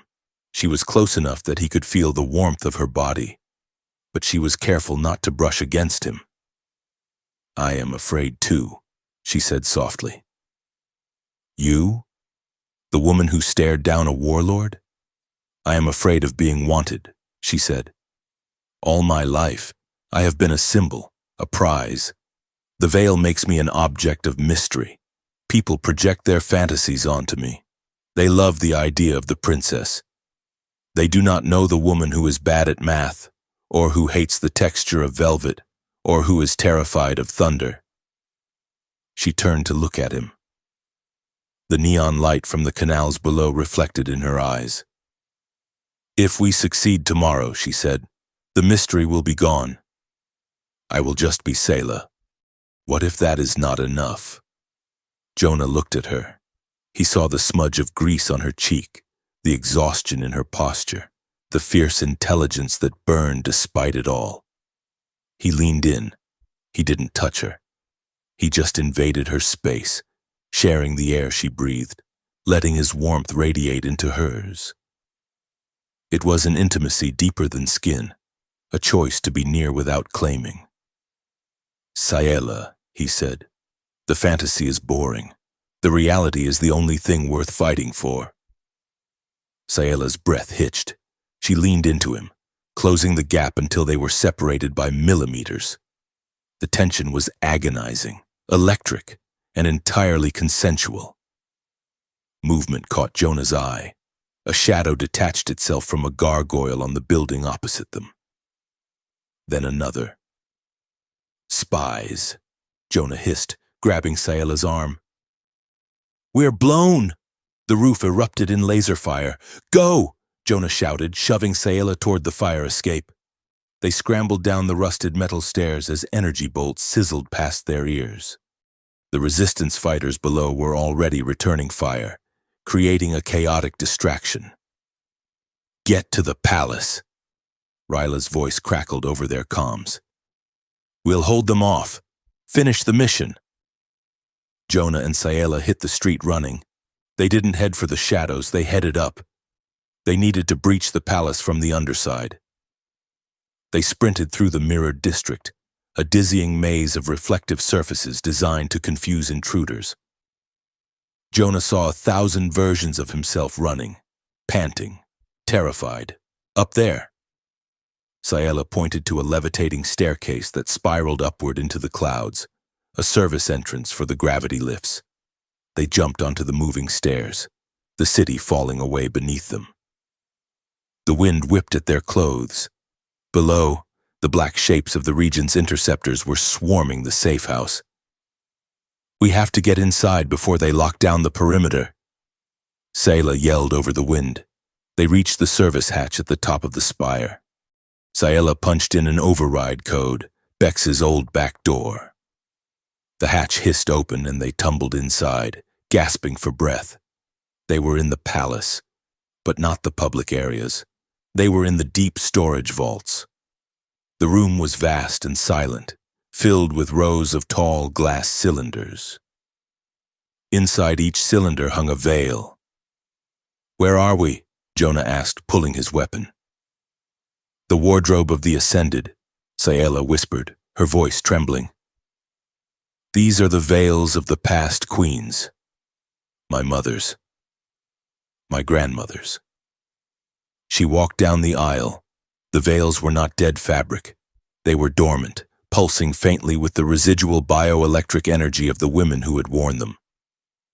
Sayla stopped in front of a veil that shimmered with a dark, mournful blue light. "My grandmother," she said. "She ruled for 60 years. She was considered the strongest monarch in our history." Sayla reached out. Her hand passed through the containment field. She touched the veil. The reaction was violent. Sayla screamed. She collapsed to her knees, her back arching as if she had been electrocuted. "Sayla!" Jonah dropped his weapon and slid to her side. "Get it out!" she shrieked, clawing at her head. "The noise! The screaming!" She was caught in a psychometric loop. The memory coral in the ruin world held echoes. But these veils held high-fidelity recordings of the nervous systems they had bonded with. Sayla wasn't just remembering, she was reliving. "I can feel him." She gasped, her eyes rolling back. "He is in my mind. He is rewriting me. I don't want to. But I have to love him. It is the law. It is the law." She was experiencing her grandmother's forced bonding, the chemical override, the rape of the mind. Jonah grabbed her shoulders. He didn't try to pull her away physically. The connection was neural. He needed to anchor her. "Sayla, listen to my voice. It hurts," she cried. "It's drowning me. It's not yours," Jonah shouted, shaking her. "It's history. It's dust. Look at me." He forced her to look at him. "I am Jonah. We are in the vault. You are Sayla. You are the one who breaks the chain." Sayla stared at him, the terror in her eyes vibrating. "Jonah," she whimpered. "Tell me a joke," he commanded. "What? Tell me a joke," Jonah yelled. "The court! What did you say to me? A monarchy with mood lighting. Say it." Sayla blinked, the memory fragmenting under the absurdity of the request. "Mood lighting," she gasped. "That's right," Jonah said, softening his voice. "It's just lights. Sayla, it's just bad wiring. Come back to me." Sayla took a shuddering breath. The blue light in the veil dimmed. She slumped against Jonah's chest, weeping. "I felt it," she sobbed. She hated him. She hated him for 50 years, and she smiled every day because the veil made her muscles move. "That ends today," Jonah said, stroking her hair. "I promise." The sound of slow clapping echoed from the shadows of the vault. Touching, truly. Jonah spun around, raising his pistol.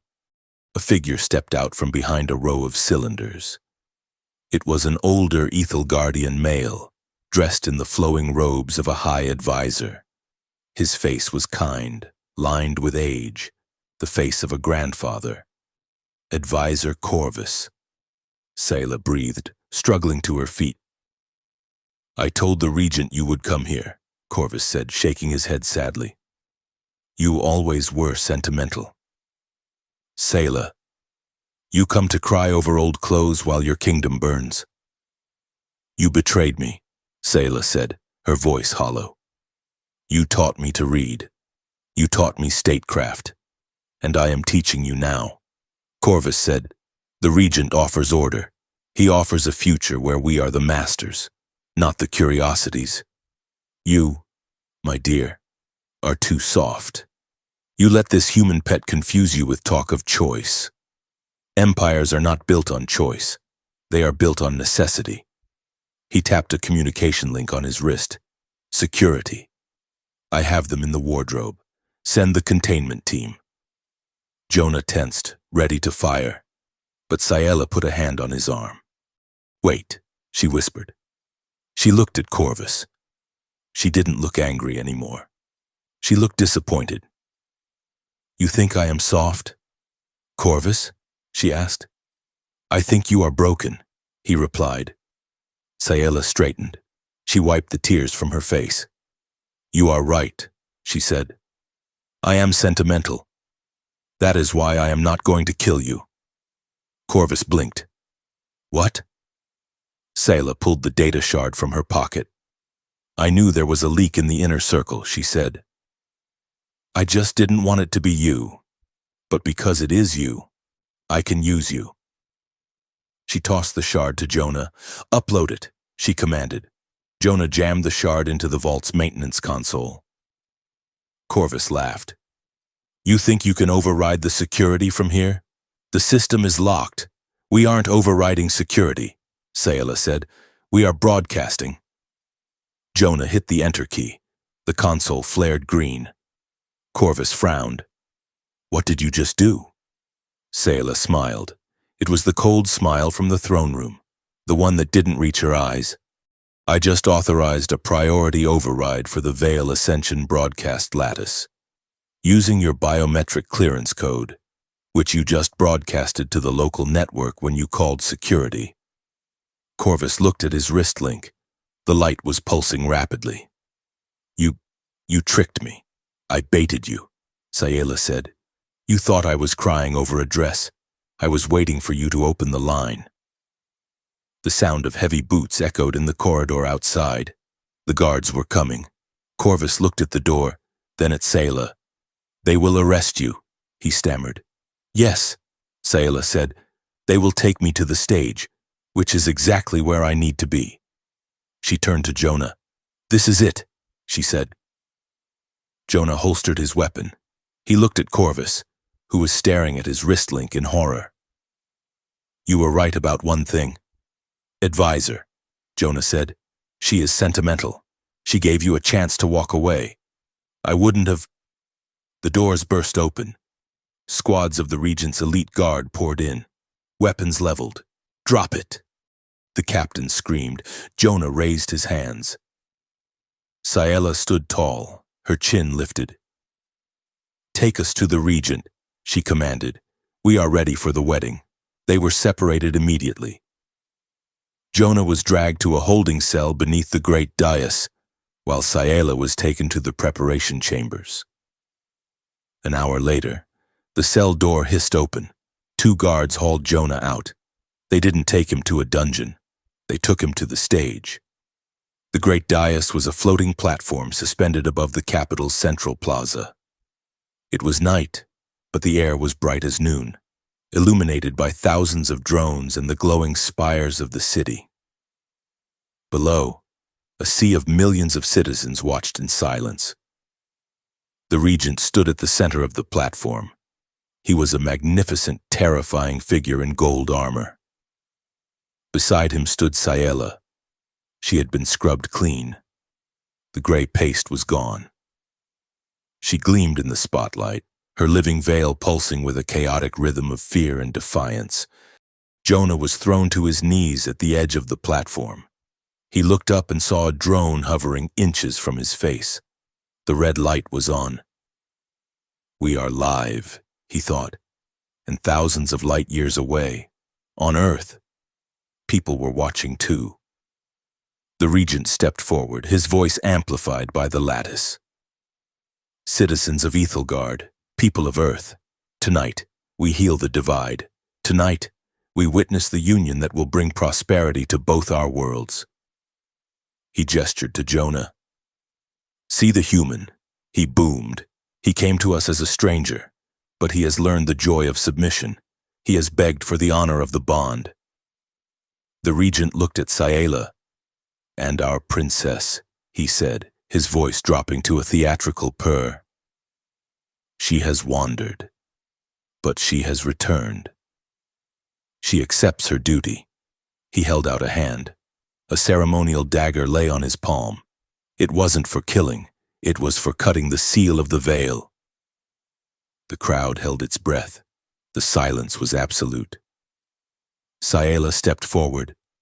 She looked at the regent. Then she looked at Jonah. The counter-program was in the lattice.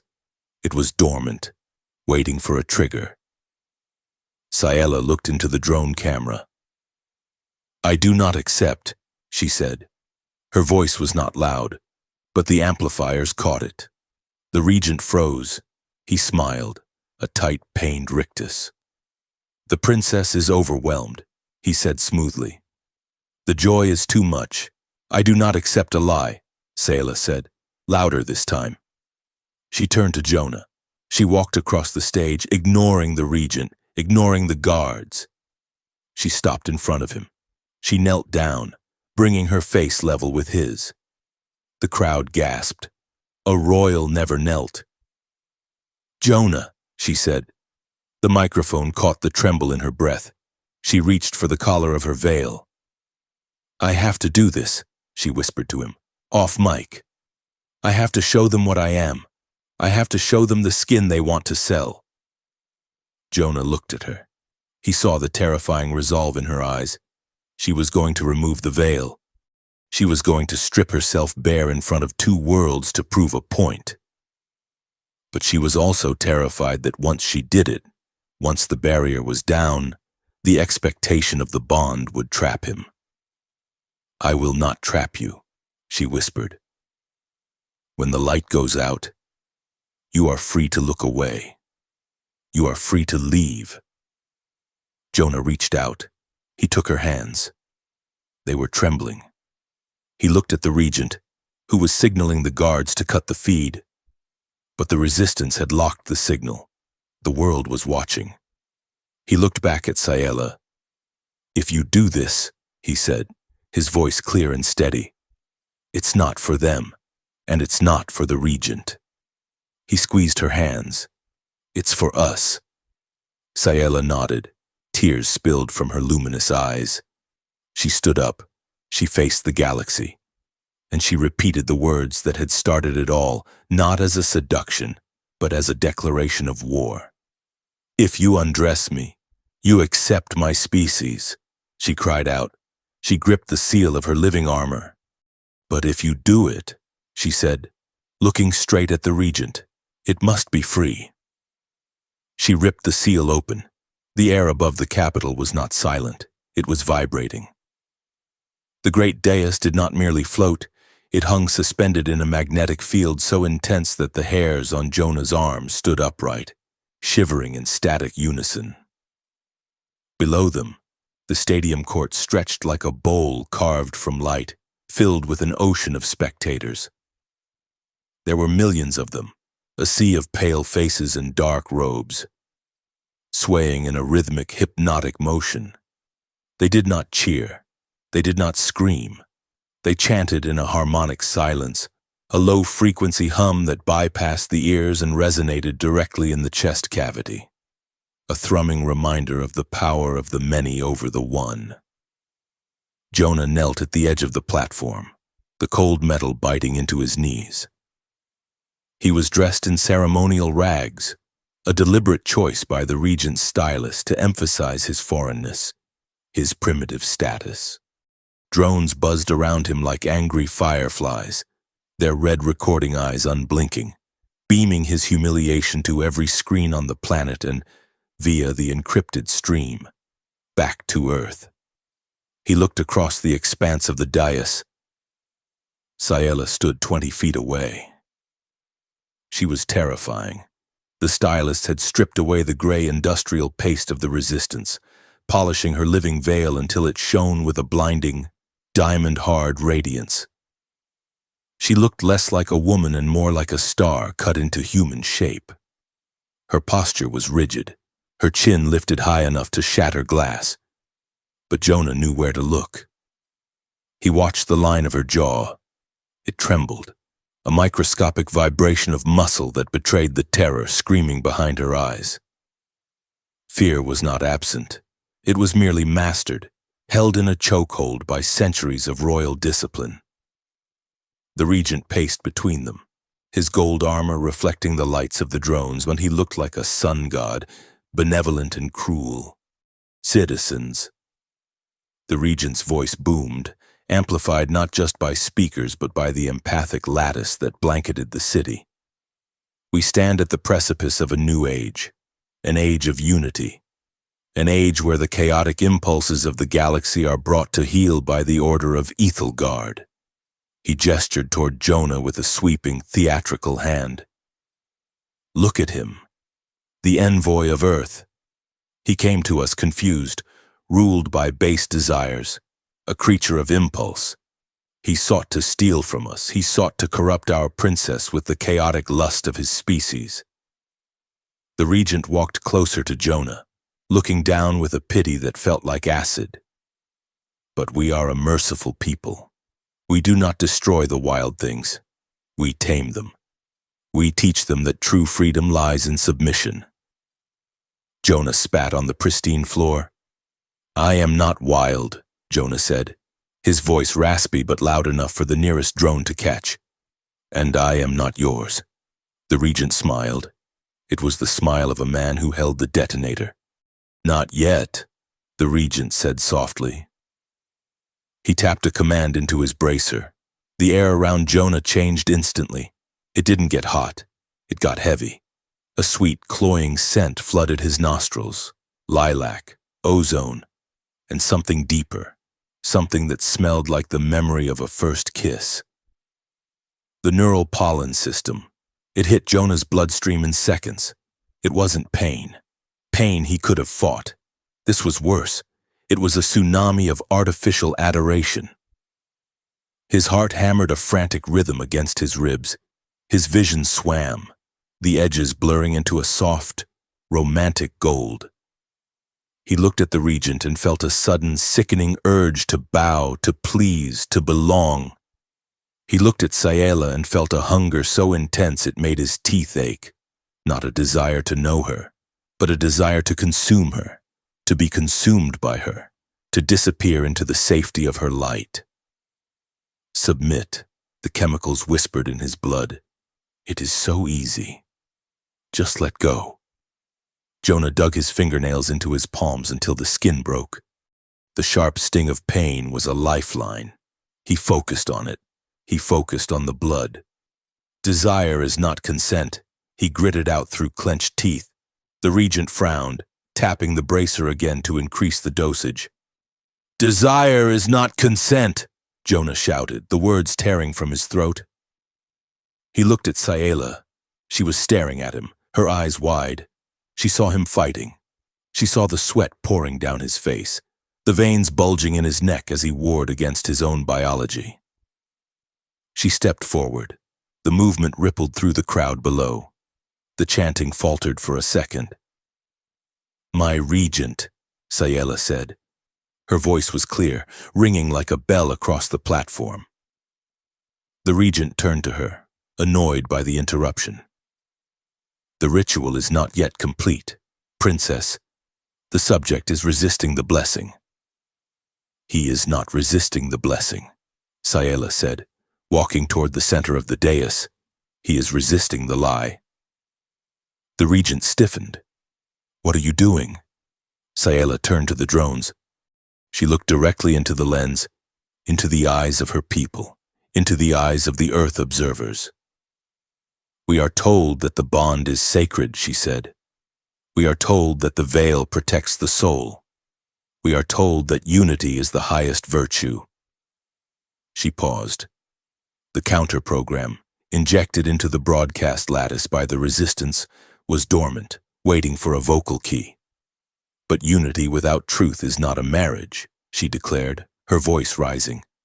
It is a cage. The regent stepped toward her, his hand dropping to the hilt of his ceremonial sword. Be silent. Sayela, you are overwrought, the strain of your abduction. I was not abducted, Sayela shouted, spinning to face him. I fled. I fled because I discovered what you have done. I discovered the price of this piece you sell." She raised her hand, pointing a finger at the sky, at the invisible data stream circling the planet. "Read the registry," she commanded. The Resistance tech runner hit the switch. The counter program woke up. It didn't just disrupt the signal, it inverted the empathic algorithm. Instead of broadcasting the manufactured joy of the ceremony, the lattice began to pull the subconscious truth from the minds of everyone on the platform and broadcast it as raw data. Holographic screens around the stadium flickered. The carefully curated images of flowers and stars vanished. In their place, lists of text began to scroll. Fast, violent, names, thousands of them. Jackson Miller, bonded. Status, broken. Elena Rossi, bonded. Status, deceased. Tarek Al-Fayed, bonded. Status, exported to mining colony. Sayla read the names aloud, her voice shaking with rage. "These are not guests," she cried. "These are victims. You are trafficking sentient beings. You are selling their minds to pay for your fleets." The stadium below erupted. The harmonic hum shattered into a roar of confusion and horror. The vibration in the air turned jagged. On the VIP balcony, overlooking the dais, the chaos hit first. The truth pollen algorithm was airborne now, affecting anyone connected to the lattice. Ambassador Holloway, the head of the Earth delegation, stood up to shout a denial. But the algorithm twisted his words. "We didn't know," he tried to say. But what came out of his mouth, amplified by the speakers, was, "We didn't care. The profit margins on the mineral rights were too high. We traded them for copper." Holloway clamped his hands over his mouth, his eyes bulging in horror. The truth had physically forced its way out.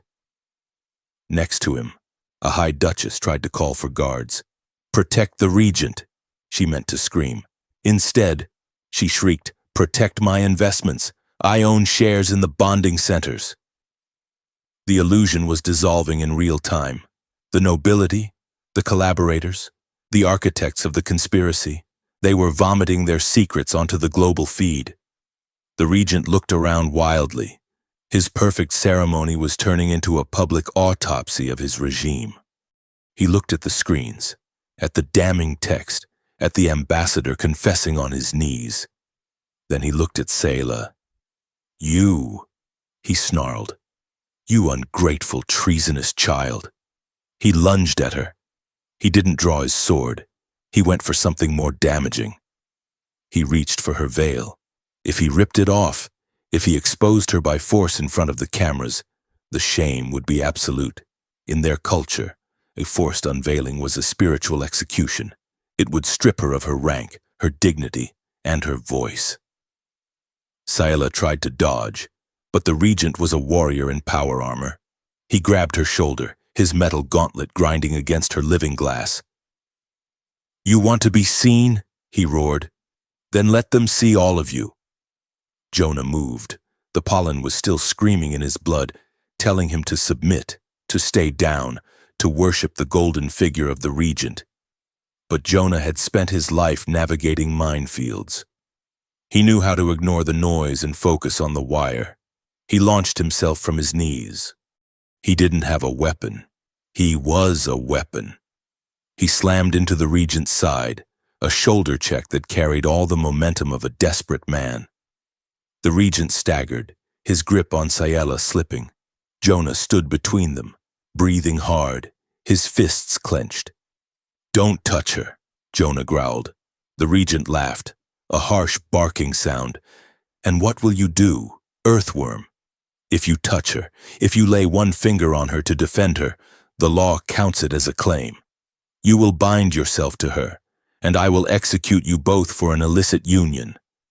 He was right. The ritual law was clear. Any physical contact during the ascension was a legal declaration. If Jonah touched Sayla to save her, he trapped her. Jonah froze. He hovered inches from Sayela, his hands trembling, and he wanted to pull her to safety. He wanted to shield her, but his touch was a prison. Sayela looked at him. She saw the trap. She saw the impossible choice. She straightened her spine. The tremor in her jaw stopped. She looked at the regent, then at the camera, and finally at Jonah. She made the move herself. She turned her back on the regent. She faced Jonah fully. "Jonah," she said. Her voice was quiet, intimate, yet it thundered over the speakers. She stepped close to him, so close the heat of her veil warmed his face. "You cannot save me by fighting him," she said. "You can only save me by standing with me." She looked deep into his eyes, past the chemical haze of the pollen, finding the man beneath. "If you undress me, you accept my species," she said. The crowd went silent again. The regent froze, his hand hovering in the air. Sayela lifted her chin. "So I will not be undressed by thieves," she declared. She reached out and took Jonah's hand. She placed it on the collar of her armor. She wasn't forcing him. She wasn't guiding him. She merely offered the contact. "I choose you," she whispered, "but it must be your hand. And it must be free." Jonah stared at her. The pollen shrieked at him to tear the veil open, to consume her. The fear screamed at him to run. But he looked at Sayela. He saw the trust in her eyes. She was handing him a loaded gun and pointing it at her own heart, believing he wouldn't pull the trigger. He realized then that there was a third way, a way that wasn't submission and wasn't conquest. He didn't grip the veil to rip it. He didn't pull the release that would cascade the armor off her body and complete the bonding ritual. He moved his fingers to the outer ceremonial clasp, the heavy gold latch that signified royal status. He didn't undress the woman. He undressed the title. With a sharp, metallic click, Jonah unlocked the clasp. He pulled it away and let it drop to the floor. It rang out like a gunshot. The living armor didn't fall. It didn't dissolve. But without the clasp, the high collar retracted. It slid down, exposing her neck, her throat, and the upper slope of her shoulders. The reveal was breathtaking. On the massive screens, the image zoomed in. Sayela's skin was not the pale, smooth perfection the court expected. It was a map. Bioluminescent patterns bloomed across her dark violet skin, swirling in intricate living constellations of blue and silver. They pulsed with her heartbeat, fast, terrified, alive. It was undeniably alien. It was undeniably biological. It proved she wasn't a statue. She wasn't a symbol of purity. She was a living, breathing organism with blood and veins and a heart that was beating out of her chest. The crowd stared. They had never seen a royal this exposed. They had never seen the biology that the veils were meant to hide. Jonah stepped back, his hands raised to show he was holding nothing. "I see you." "Sayela," he said, his voice carrying over the stunned silence. He hadn't completed the bond. The armor was still on, but he had broken the ritual. He had exposed the truth without taking ownership. The legal mechanism of the ceremony shattered. There was no bond to verify. There was no claim to dispute. There was just a man and a woman standing in the wreckage of a tradition. The regent stared at the dropped clasp. He looked at the crowd, who were beginning to murmur, the sound growing like a tidal wave. He looked at the screens, where his collaborators were still confessing their sins to the galaxy. He realized, with a cold clarity, that he had lost the narrative. "Kill them!" the regent screamed. His voice cracked. It was the sound of a tyrant who knew the walls were coming down. "Kill them all!" He slammed his fist onto his bracer, engaging the emergency martial law protocols. The drones overhead stopped filming. Their eyes shifted from red to a lethal, pulsing white. Laser batteries deployed from their undercarriages. "Run!" Jonah shouted. He grabbed Saela's hand, skin to living glass, no longer caring about the law because the law was currently trying to incinerate them. They bolted across the platform as the first laser bolt sizzled into the metal where they had been standing. The stadium dissolved into panic. The spectators stampeded. The resistance fighters in the crowd opened fire on the security forces, turning the stands into a war zone. Saela and Jonah sprinted toward the gravity lift at the far edge of the dais. The platform shuddered as a heavy drone crashed into it, shot down by a sniper from the resistance. The palace alarms began to howl, a mournful, deafening sound. "We have to get to the extraction point," Saela yelled over the roar of the drones. They reached the edge of the dais. The gravity lift was gone, blown away by a stray missile.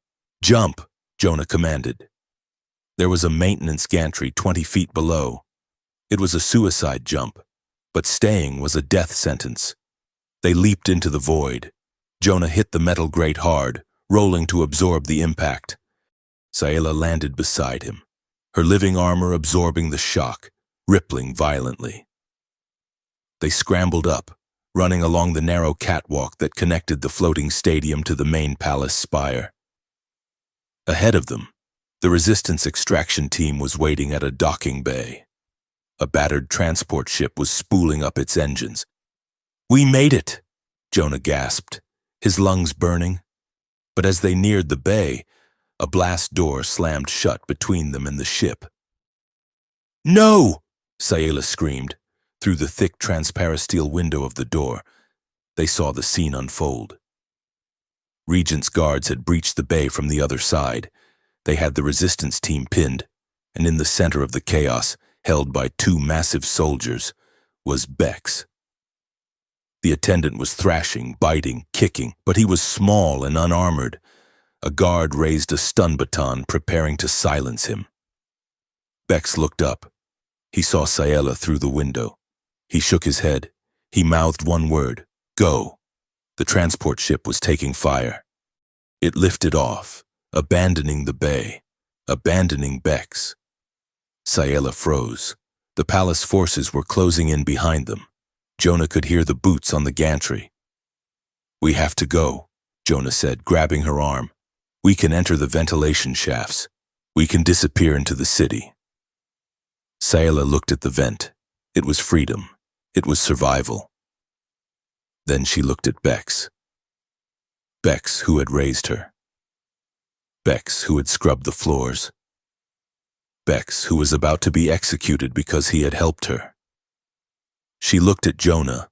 Her eyes were wild, fierce. "Power means nothing if it cannot protect people," she said. She didn't run for the vent. She ran for the door control panel. "Saela," Jonah shouted, "it's a trap. If you open that, we're cornered. I am not leaving him," she cried, her fingers flying over the keypad. She punched the override. The blast door hissed open. Saela didn't wait for a plan. She unleashed the full power of her bloodline. She threw her hands forward. The living architecture of the bay, the walls, the floor, the ceiling, screamed in response to her command. Floor tiles ripped themselves free and hurled themselves at the guards like shrapnel. Light fixtures exploded, showering the room in sparks. "Get down!" Jonah yelled, diving into the room and firing his stolen pistol. The surprise attack worked. The guards, disoriented by the hostile building, scattered. Bex saw his chance. He bit the hand of the guard holding him and scrambled toward the door. Saela grabbed him by the tunic and yanked him into the corridor. "Move!" she screamed. Jonah provided covering fire, dropping a guard who tried to pursue. He slammed the door shut and welded the lock with a blast from his pistol. They were safe. For about 30 seconds. But they were on the wrong side of the escape route. The transport was gone. The stadium was a war zone, and the corridor ahead led only deeper into the palace. "You idiot," Bex wheezed, clutching his side. "You sentimental royal idiot. You could have escaped." Saela looked at him. She touched his face, her hand shaking. "I am done escaping," she said. She turned to Jonah. "We cannot leave," she said. "The Regent has locked down the airspace. The resistance is scattered." "Then where do we go?" Jonah asked, checking the charge on his weapon. "Low." Saela looked down the dark corridor that led into the mountain itself. "The oldest sector," she said. "The heart engine?" Jonah's eyes widened. "That's a dead end. That's the core of the palace. It is where the bonding program is broadcast from," Saela said. "We have the key from the ruin world. We have the data shard. If we get to the engine, we can kill the system. Permanently." "But we'll be trapped," Jonah said. "Even if we succeed, we can't get out." Saela looked at the ornate walls of the corridor, the symbols of her heritage. "If I destroy the engine," she said softly, "I destroy the source of the veils. I destroy the mechanism that chooses the monarch." She looked at Jonah. "If I do this, I am no longer a princess. I am just Saela. I lose the throne. I lose the protection. I lose everything my family built." Jonah looked at her. He saw the bioluminescent patterns on her neck, still exposed where the clasp had been. He saw the woman who had stood on a stage and chosen truth over power. "You already lost the throne, Saela," he said gently. "The moment you took off that clasp." Saela nodded. A strange calm settled over her. "Good," she said. It was a heavy chair anyway. She took the lead. To the heart engine, she commanded. They ran into the dark, leaving the light of the surface behind, descending into the belly of the beast to cut out its heart. Behind them, the heavy thud of armored boots grew louder. The Regent was coming, and this time, there would be no cameras to save them. The descent into the heart engine was a journey into the anatomy of a god. The corridor walls, previously made of cold stone and reactive glass, gave way to something warmer, softer, and terrifyingly alive. The air grew thick with the scent of ozone and amniotic fluid. Great cables of bioluminescent muscle pulsed in the ceiling, pumping liquid light down into the crushing depths of the planet's crust. Saela led the way, her hand gripping the data shard so tightly her knuckles were white. Jonah followed, half carrying Bex, whose breathing was ragged but stubborn. "We are walking into the aorta," Bex wheezed, looking at the walls that throbbed in time with a deep, subsonic rhythm. "I always knew I would die in a place with poor ventilation." "Save your breath," Jonah said, though he felt the weight of the place pressing on his own lungs. They emerged onto a circular gantry suspended over an abyss of pure light. The heart engine was not a machine in the human sense. It was a cathedral of biology and engineering, a massive spiraling structure of crystal and flesh that stretched down into the planet's core. At its center, a column of blinding white energy roared silently. The source of the veil tech, the neural lattice, and the binding laws that held the civilization together. It was beautiful. It was monstrous. Saela stepped to the edge of the railing, the light from the core reflected in her eyes, making them look like burning stars. "This is it," she whispered, "the brain and the heart." As she spoke, the hum of the core shifted. It wasn't just energy, it was data. And the data had a voice, Saela. The name echoed not in the room, but inside their skulls. It was a choral sound, thousands of voices layered over one another, the recorded consciousness of every queen who had ever linked to the engine.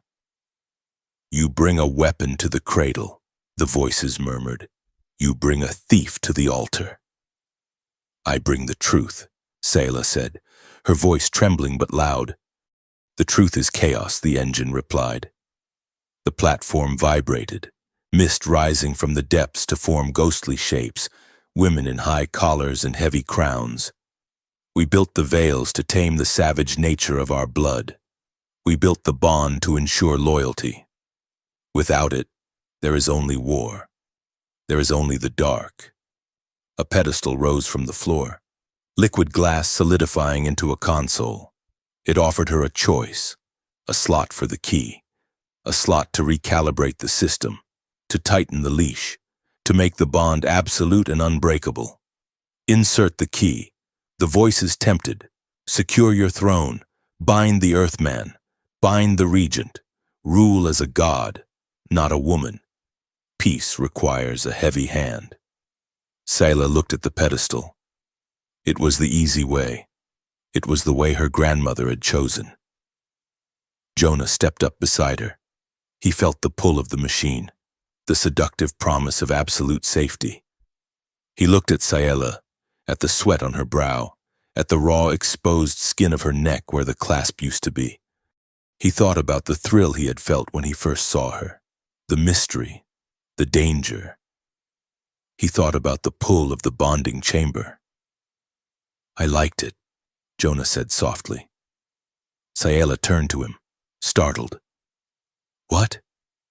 "The danger," Jonah said, looking into the blinding light of the core. "Part of me loved the idea that you were forbidden. Part of me loved the pull of that chamber. It's intoxicating. Sayla, to be owned, to own. It solves everything. You don't have to think, you just obey." He turned to face her. His face was grim, stripped of all humor. "But that isn't love," he said. "That's just hunger with a fancy name. Real love, it's terrifying. Because it means I have to wake up every morning and hope you still choose me. It means I have to protect your right to leave me." Sayla's eyes filled with tears. She reached out, her hand hovering near his, feeling the warmth without contact. "You would protect my right to leave?" she asked. "I would die for it," Jonah said. "Foolishness." The engine hissed. "Agency is a burden. It is the only thing that matters." Sayla shouted at the ghosts. "A species built on stolen consent is not a civilization. It is a corpse that hasn't realized it is dead yet. We are rotting from the inside." She raised the data shard. "I am not here to fix the cage," she declared. "I am here to melt the bars." "Freeze!" a voice boomed from the tunnel entrance. They spun around. The Regent stood on the gantry. He was battered, his golden armor scorched from the battle on the surface, his cape torn. But he held a heavy plasma rifle, and behind him stood a squad of his elite guard. And they had Bex. The attendant must have lagged behind in the shadows, or perhaps the guards had flanked them. Two soldiers held him by the arms, dangling him over the edge of the railing. The drop was endless. "Drop the shard," the Regent commanded, his voice thick with desperation. "Step away from the console." Bex kicked his legs, his large eyes wide with terror. "Don't do it, Sayla. Push the button. Let me fly." "Silence!" the Regent roared, aiming the rifle at Jonah's chest. He looked at Sayla. His face was a mask of twisted righteousness. "You think you are a liberator," he sneered. "You are a vandal. You would tear down 10,000 years of order because you fell in love with a pet." "I did not fall in love," Sayla said, her voice ice cold. "I woke up." The Regent gestured to Bex. "I will give you one chance. Princess, submit. Initiate the emergency lockdown. Reseal your veil and accept the bond. If you do, I will spare your servant.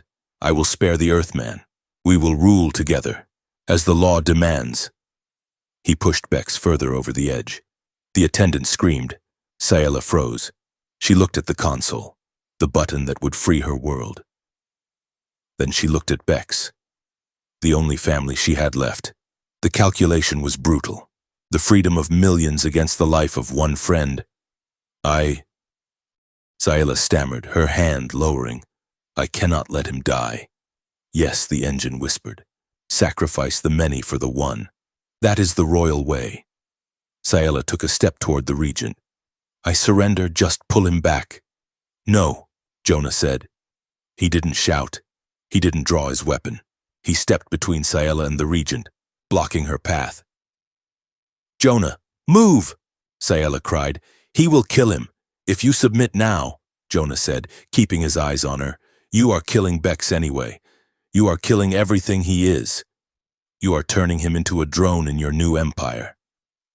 He gripped her shoulders. The contact was jarring, grounding. You taught me this. Sayela, you told me that sacrifice without choice is just another kind of violence. If you trade your soul for his life, you are not saving him. You are just buying his body. Sayela looked at Jonah. She saw the absolute, unwavering belief in his eyes. He wasn't telling her to be cruel. He was telling her to be a queen who changed the rules. She looked at Bex. The attendant stopped struggling. He looked at Sayela. He managed a weak, terrified smile. I hate flying, Bex said, but I hate kneeling more. Do it, Sayela. Sayela closed her eyes. She took a breath that shuddered through her entire frame. She didn't step toward the regent. She stepped back toward the console. She didn't look at the enemy. She looked at the engine. I am sorry, she whispered. She slammed the shard into the interface. No! The regent screamed. He fired. The plasma bolt struck Jonah in the shoulder, spinning him around. He hit the ground hard, but it was too late. Sayela slammed her hand onto the activation panel. The hard engine screamed. It wasn't a mechanical sound. It was the sound of 1,000 years of history being rewritten in a microsecond. The column of white light in the center of the room turned a violent, blinding violet, then shattered into a spectrum of impossible colors. The shockwave knocked everyone to their knees. The regent's guards dropped Bex, who scrambled away from the edge, gasping. The palace convulsed. The walls rippled like water disturbed by a stone. Above them, on the surface, the effect was instantaneous. The veil network, the invisible lattice that controlled the armor and the minds of the population, collapsed. It didn't disappear. It changed. The hard, binding light of the veils softened. The rigid, glass-like armor that encased the nobles dissolved into a shimmering, fluid mist. It was no longer a cage. It was just light, harmless, beautiful, decorative light. In the engine room, the regent clawed at his own chest. His golden armor, powered by the same tech, sparked and failed, locking up into dead weight. The truth amplifier, which had been fighting the system, now flooded the vacuum left by the bond. The regent fell to his knees. He tried to shout orders. Kill her! Restore the link! But the words that came out of his mouth were the truth he had hidden for decades. I am afraid, he shrieked, his voice echoing in the vast chamber. I am small. Without the law, I am nothing. I hate them all. The guards looked at their leader. They saw a small, terrified man screaming about his own inadequacy. The artificial loyalty that had bound them was gone. The spell was broken. They lowered their weapons. Sayela stood up. She helped Jonah to his feet. He was bleeding, clutching his shoulder, but he was grinning. We broke it, Jonah wheezed. Sayela looked at her hands. The living glass that had covered her arms was gone. Her skin was bare, glowing softly with her own bioluminescence, unshielded and free. She walked toward the regent. He looked up at her, trembling. The golden armor was now a prison of heavy metal, pinning him to the floor. Finish it, the regent spat. Execute me. That is the law for treason. Sayela looked down at him. She looked at the guards who were waiting for her command. She looked at the engine, which had fallen silent, its ghostly voices silenced by the new code. The law is gone, Sayela said. She reached down, not to strike him, but to rip the insignia of the regency from his chest plate. "I am not my grandmother," she said. "I do not kill what I fear."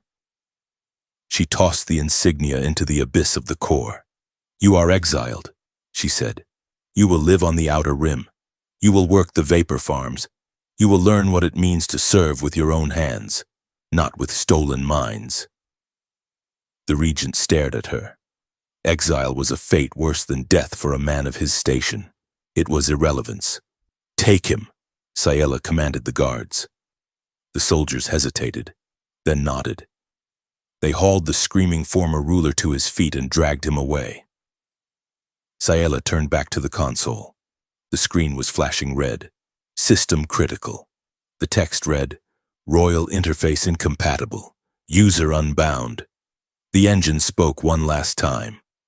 It was a single mechanical voice, stripped of the ghostly chorus. "Warning. The genetic key is no longer recognized. The monarch must be bound to the system. You are no longer compatible." Sayela stared at the words. "It means I cannot rule," she said softly. "The technology that controls the city, the defenses, the energy grid, it only responds to a bonded queen. By destroying the bond, I have locked myself out." Bex hobbled over, rubbing his bruised neck. "You just fired yourself, Highness," he said. "I know," Sayela said. She looked around the room. She looked at Jonah, who was leaning against the railing, pale but alive. She felt a weight lift from her shoulders, a weight she hadn't realized was crushing her until it was gone. "Good," she said. The days that followed were a blur of chaos and reconstruction. The collapse of the bond system was a shock to the planetary psyche.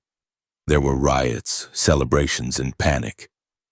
But for the first time in history, the emotions were real. The court fractured immediately. Without the hierarchy enforced by the Veils, the minor nobles turned on each other only to be checked by the resistance, who emerged from the underground not as terrorists, but as the only organized force left. A provisional council was formed. Ryla sat at the head of the table, flanked by a terrified but cooperating advisor Corvus and the leaders of the worker guilds. Sayela was there, but she sat at the end of the table. She wore simple robes, no armor, no crown. "I cannot be queen," she told them during the first session. "The machinery of the state literally does not recognize me, and that is how it should be." She pushed a data pad forward. "This is the Constitution of the Republic," she said. "It is messy. It is difficult. It requires voting, which I am told is tedious. But it belongs to you."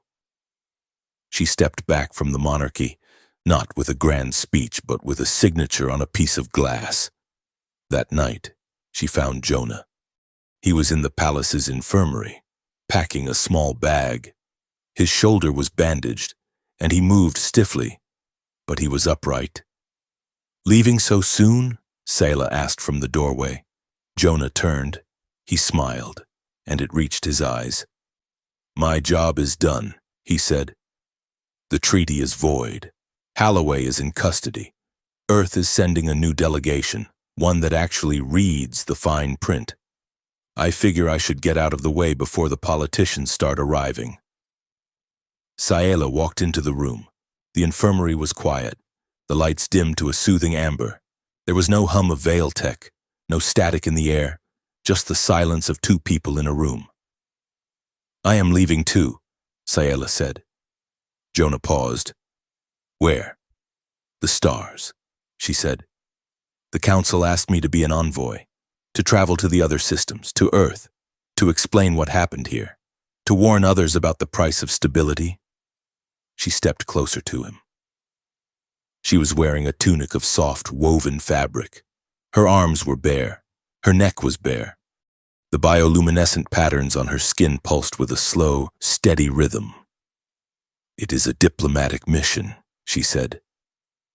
"I will need a partner, someone who knows how to navigate minefields, someone who is adaptable. Jonah looked at her. He dropped his bag. "I'm expensive," he said, his voice rough.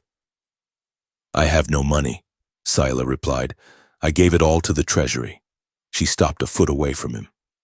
The air between them wasn't charged with the forbidden anymore. It was charged with something terrifyingly open. She looked down at her own hands, then up at his face.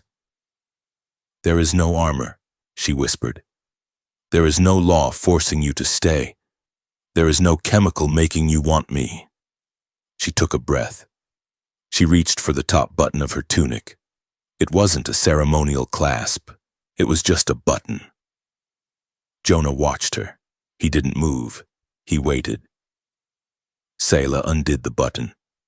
She let the fabric part slightly. "If you undress me, you accept my species," she said. The words were the same, but the meaning had transformed. It wasn't a warning. It wasn't a test. It was an invitation. It was a request to be seen, fully and without filter. Jonah stepped forward. He reached out and took her hands, stopping her from undoing the next button herself. He looked at the patterns on her skin, the map of a life he wanted to explore. "I accept," he said softly. But he didn't pull the tunic open. He didn't claim her. He brought her hand to his lips and kissed the knuckles, a gesture that was old-fashioned and utterly human. "I accept you," he said. "Not the species, not the politics. Just Scylla." He looked her in the eye. "And I'm not going to undress you," he added with a crooked grin. "Not yet. We have a spaceship to catch, and I hear the sleeping quarters are very cramped." Scylla laughed. It was a sound he had only heard once before, in the mirror projection of a possible future. It was the sound of fire and exile and joy. She leaned her forehead against his. "You are a terrible negotiator," she whispered. "I know," Jonah said. "I'm just happy to be here." The starship Ethel's Hope cleared the gravity well of the planet, its engines burning a clean blue line against the black. On the observation deck, Scylla stood watching her world recede. It looked different from up here. The harsh violet glow of the city was gone, replaced by the soft, chaotic shimmer of the liberated lights. It looked like a jewel that had been cracked open to let the fire out. She felt a phantom weight on her head, the ghost of the crown. She felt the phantom stiffness of the armor on her skin. She was no longer highness. She was no longer majesty. She was just a traveler in the dark. Fear curled in her stomach. Who was she, if not the queen? Then she heard footsteps. Jonah walked up beside her. He didn't speak. He simply stood there, watching the planet shrink into a star. He didn't look at her. He stared straight ahead, giving her the space to be afraid, giving her the dignity of her grief for the life she had lost. But he reached out his hand. He held it open between them. Palm up. Empty. He didn't grab her. He didn't demand. He just waited. Scylla looked at the hand. It was scarred, calloused, the hand of a human who had fought too many wars and finally won the only one that mattered. She smiled. She reached out and interlaced her fingers with his. The grip was tight, solid. "Real ready?" Jonah asked, looking at the stars ahead. Scylla squeezed his hand. "Ready," she said. The ship turned, banking toward the open galaxy, and they disappeared into the infinite, unwritten future together.